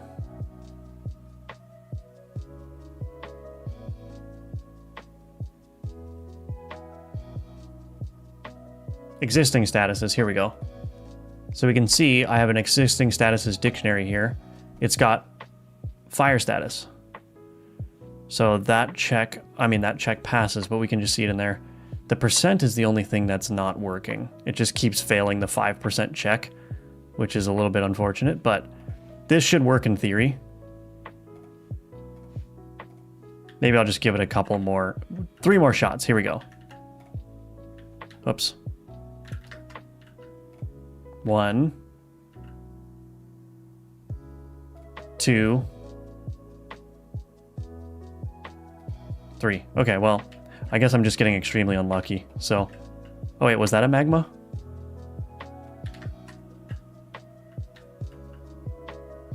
Okay, well, anyway, we'll continue on. I'm going to use this max HP though. Quickness, let's take that.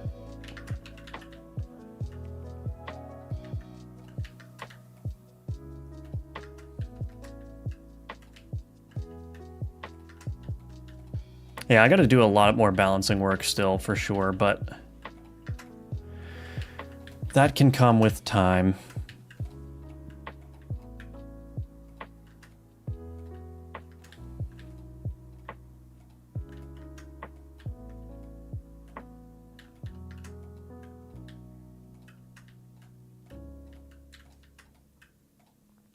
Ouch.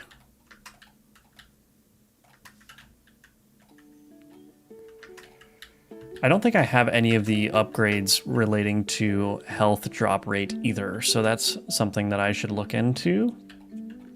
I mean, the way that I kind of want this to be balanced is that it should be possible My health indicator is not working for some reason. It should be possible to beat the dungeon level without any upgrades, but it should be hard to do so. But it should become relatively easy to beat the dungeon level after you acquire some upgrades. So I need to basically make it just harder with no upgrades and easier with some.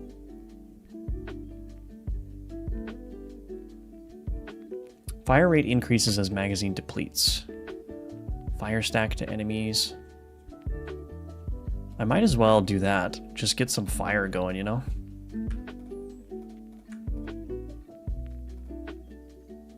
Okay, we're gonna call that good. Here we go, wave 14.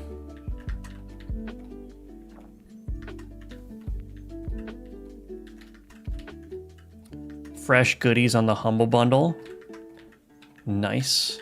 What is Sin Tea? Ouch.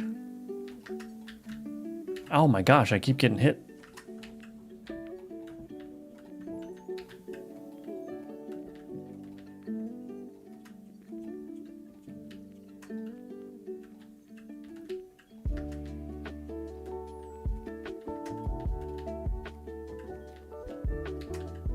That's health. I need it.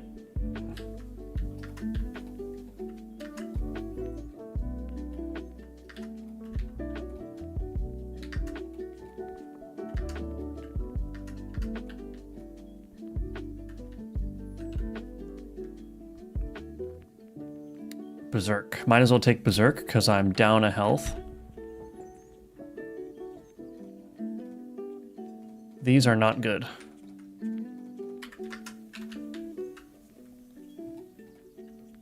Polygon asset packs. Oh, interesting. Okay.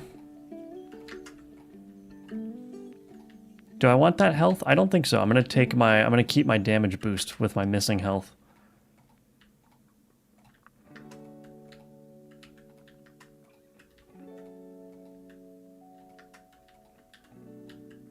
I just missed a bunch of runes. There's a rune.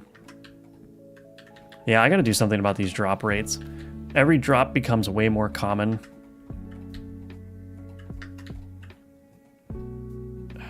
Just due to the number of enemies that you're killing.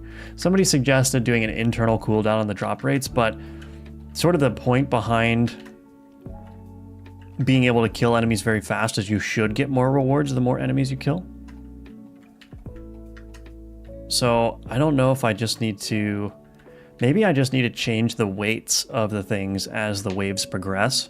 So just gradually decrease the weights. I might need to do something fancy like that. I don't want to, but I might have to. Enhanced combustion. There's another magma one. Let's put another magma one on there, so we've got a 10% chance now. Let's put the totem on that one. Let's do oil. Do I have enhanced combustion? Let's see. I do. So I actually want that oil now. Yeah, I want that oil here.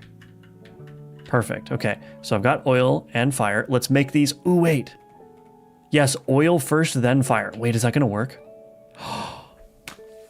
It works.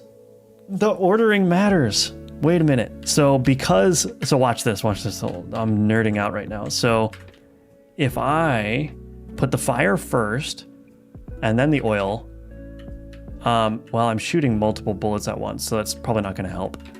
Let's see if I can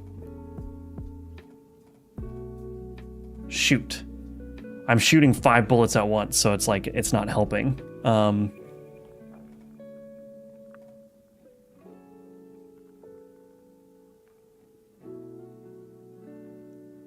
Because then the order, it's not going to become apparent what the order is. Okay, here's what I'll do. Okay, so I'll just demonstrate it with this gun first. Okay, so if I do this, boom, you can see how I got the explosion there. Is it spawning 2 of them?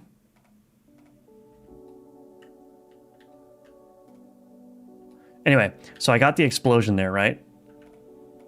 Oh, maybe I'm just shooting more than one. Here, I'll just go down to 1 bullet. Okay, here we go. So it's doing that explosion. And now if I reverse the order, I shouldn't see that happening. It is happening.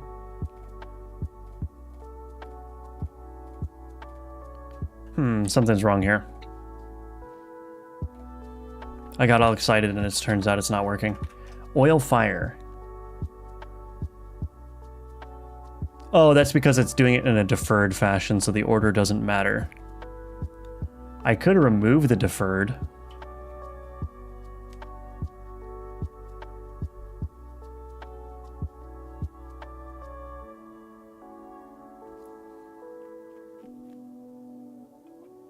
Yeah, I think if I'm going to lean into this idea that the ordering of the affixes matter, I think I can remove this deferred signal here.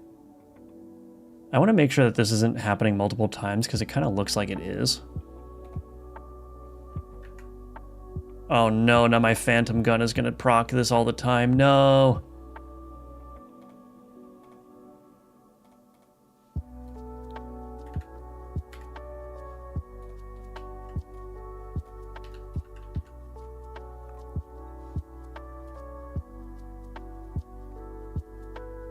Oh, it looks like 2 because I'm spawning 2 circle explosions. Okay, that makes sense. So yeah, I think what I can do to make this work the same as the other affixes is I could just remove this deferred connection, because what this is doing is this is basically waiting until the end of the frame to handle this on-entity collision, and by that point, the ordering doesn't matter because it's already applied the oil status and the fire status. But what I probably could do is just remove this deferred signal, and now the ordering is going to become important.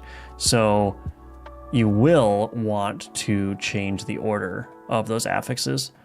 That's just a little thing. I mean, it's not entirely important, but I think just that little detail actually adds so much to the game. So I am going to remove that. I am going to remove that deferred call and just handle the event immediately, which is basically going to restore the ordering mattering. Yeah, I'm going to do that. Okay. Anyway, I need to rebuild my gun, which I destroyed by doing that example.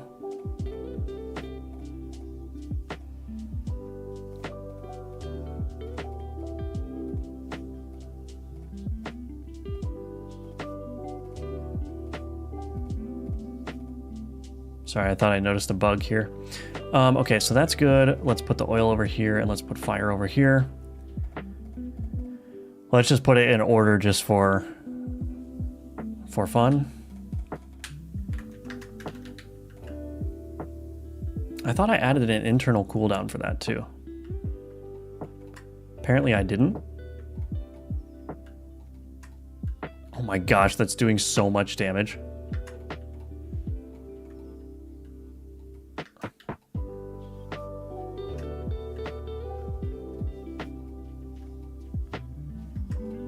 Did I not add an internal cooldown for that? Oh, I don't think I did. I think I just made it consume all stacks. So I might have to add an internal cooldown for that as well. Let's see.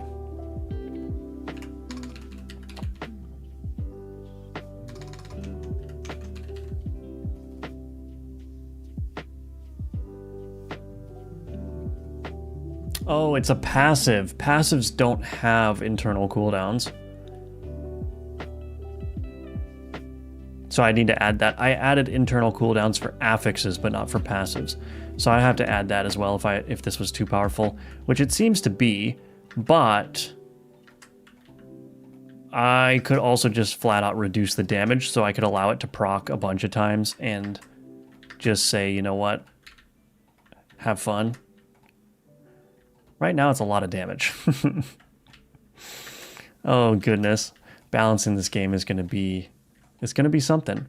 I think what I need to do is I probably need to strip all of my upgrades that I currently have, because I have some upgrades unlocked in the meta upgrade tree, and I just need to play this game over and over and over again on sort of the vanilla difficulty until it feels good to me, and then start, okay, bringing the player power up with the meta upgrades quite substantially. I think that's probably what I need to do. Hello, Vrabo. Welcome to the stream. Are those 32 pixels? Yes, I believe so. Yeah, I believe the tiles are 32 by 32. What does the spawn checkbox do in multiplayer synchronizer? That will make it so that when a player connects mid-game, it... Wait, is that right? Multiplayer synchronizer? I think it makes it so that when a player connects mid-game, it synchronizes the entire state of the tree when the player spawns in. I think that's what that means. If I'm remembering correctly from my Globin's multiplayer adventure.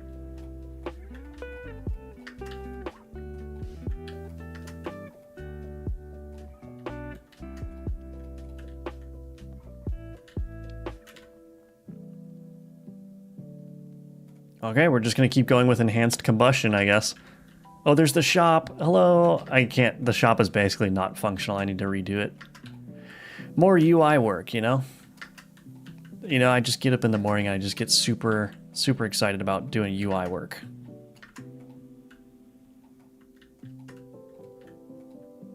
My indicator's bugged again. I gotta figure out why that's happening.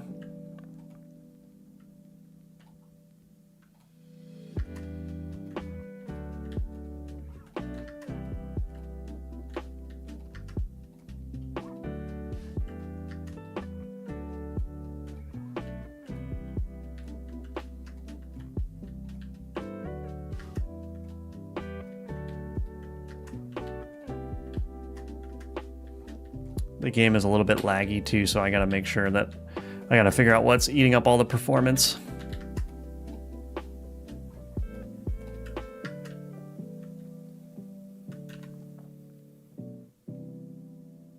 Ooh, quickness times 2, increased movement speed. Wave 19, here we go.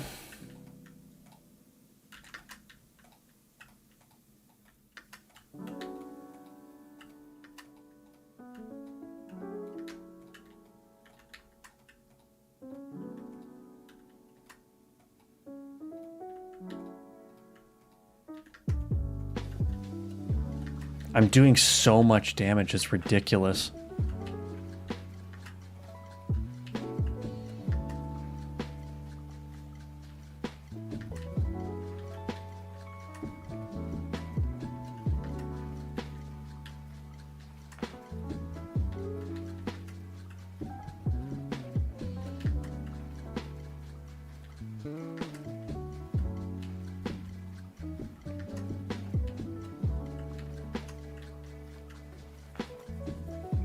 Okay, I think this is the boss wave.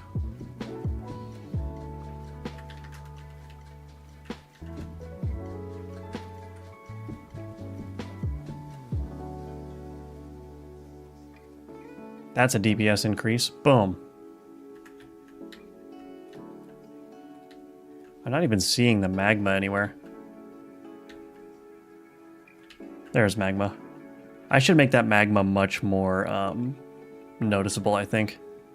Because right now, it's just kind of like... very unnoticeable. There it goes. Okay, here we go. Last boss. Much better with the bullets remaining after mob death. Good, good. I'm glad you like that. I like the change too. I just need to add some invulnerability to the player now.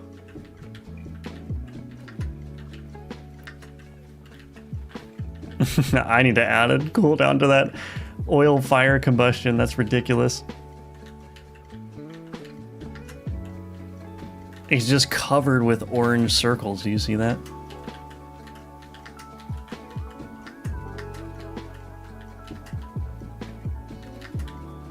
Ugh.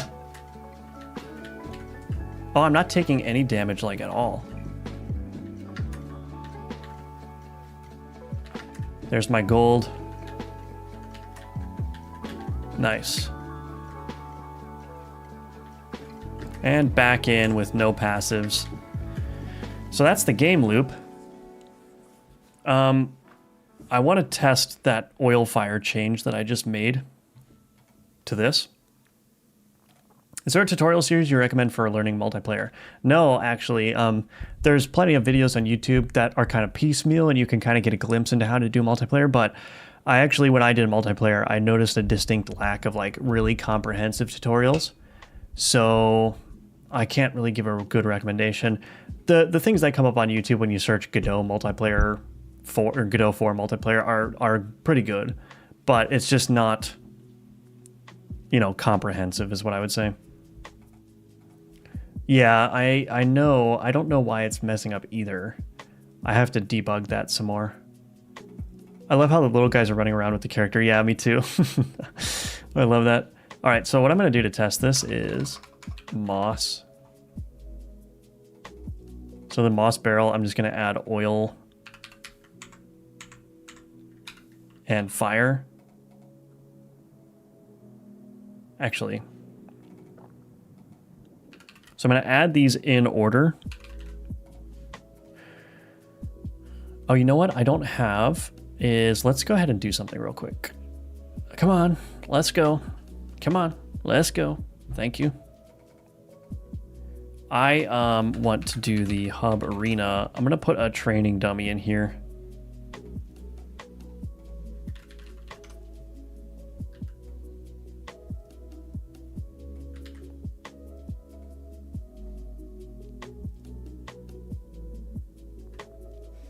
Okay, so I have add one oil stack, add one fire stack, so I've got those things there.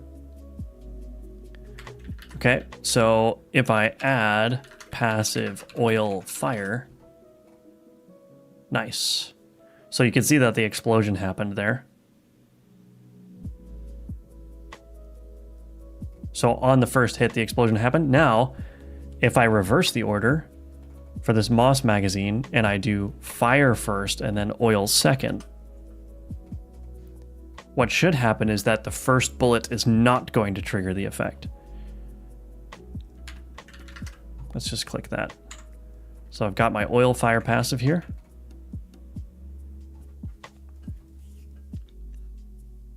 It still triggered the effect. Why did that happen?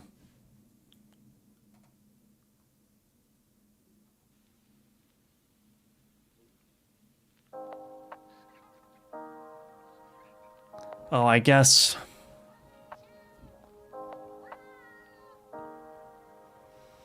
because this is happening in a separate place. So the order only really matters in terms of interactions between affixes.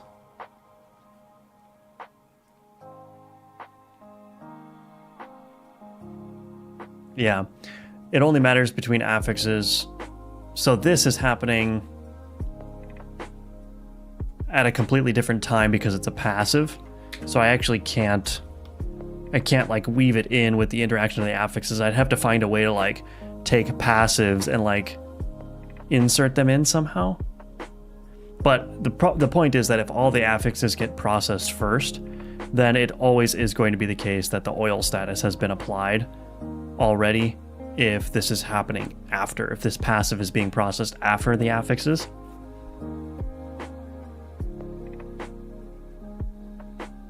So I don't think there's a really good way of fixing that, so I'm just going to leave it. It would have been cool to have that kind of interaction, but yeah, the passives are on a separately kind of different execution step, and so they're always going to execute after the affixes have been applied to the enemy. So it would have been cool, but that is not going to be feasible, so we're just going to go ahead and leave that as is.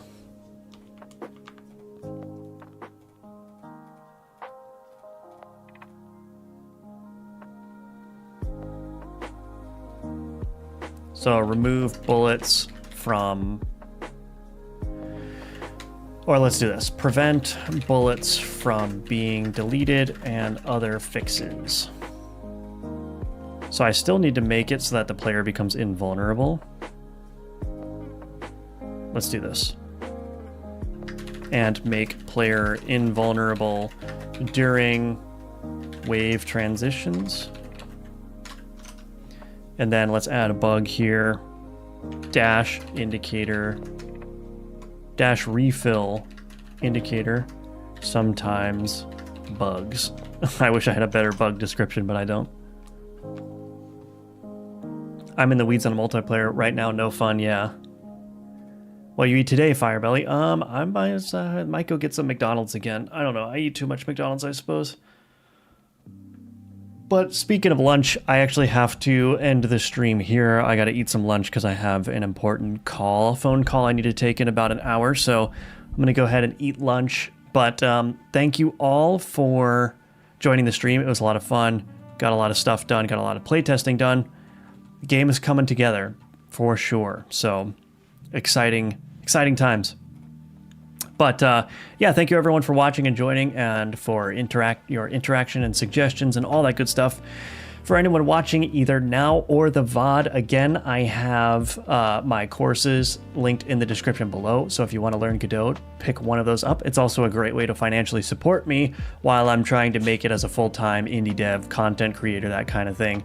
So, so any support is greatly appreciated. And if you can't financially support, then liking, subscribing, and ringing that notification bell are great ways to support me as well. So, yep, have a good one, everyone, and thank you, Elgato. I very much appreciate that for your comment. And I'll see you all hopefully in the next stream. All right, bye-bye.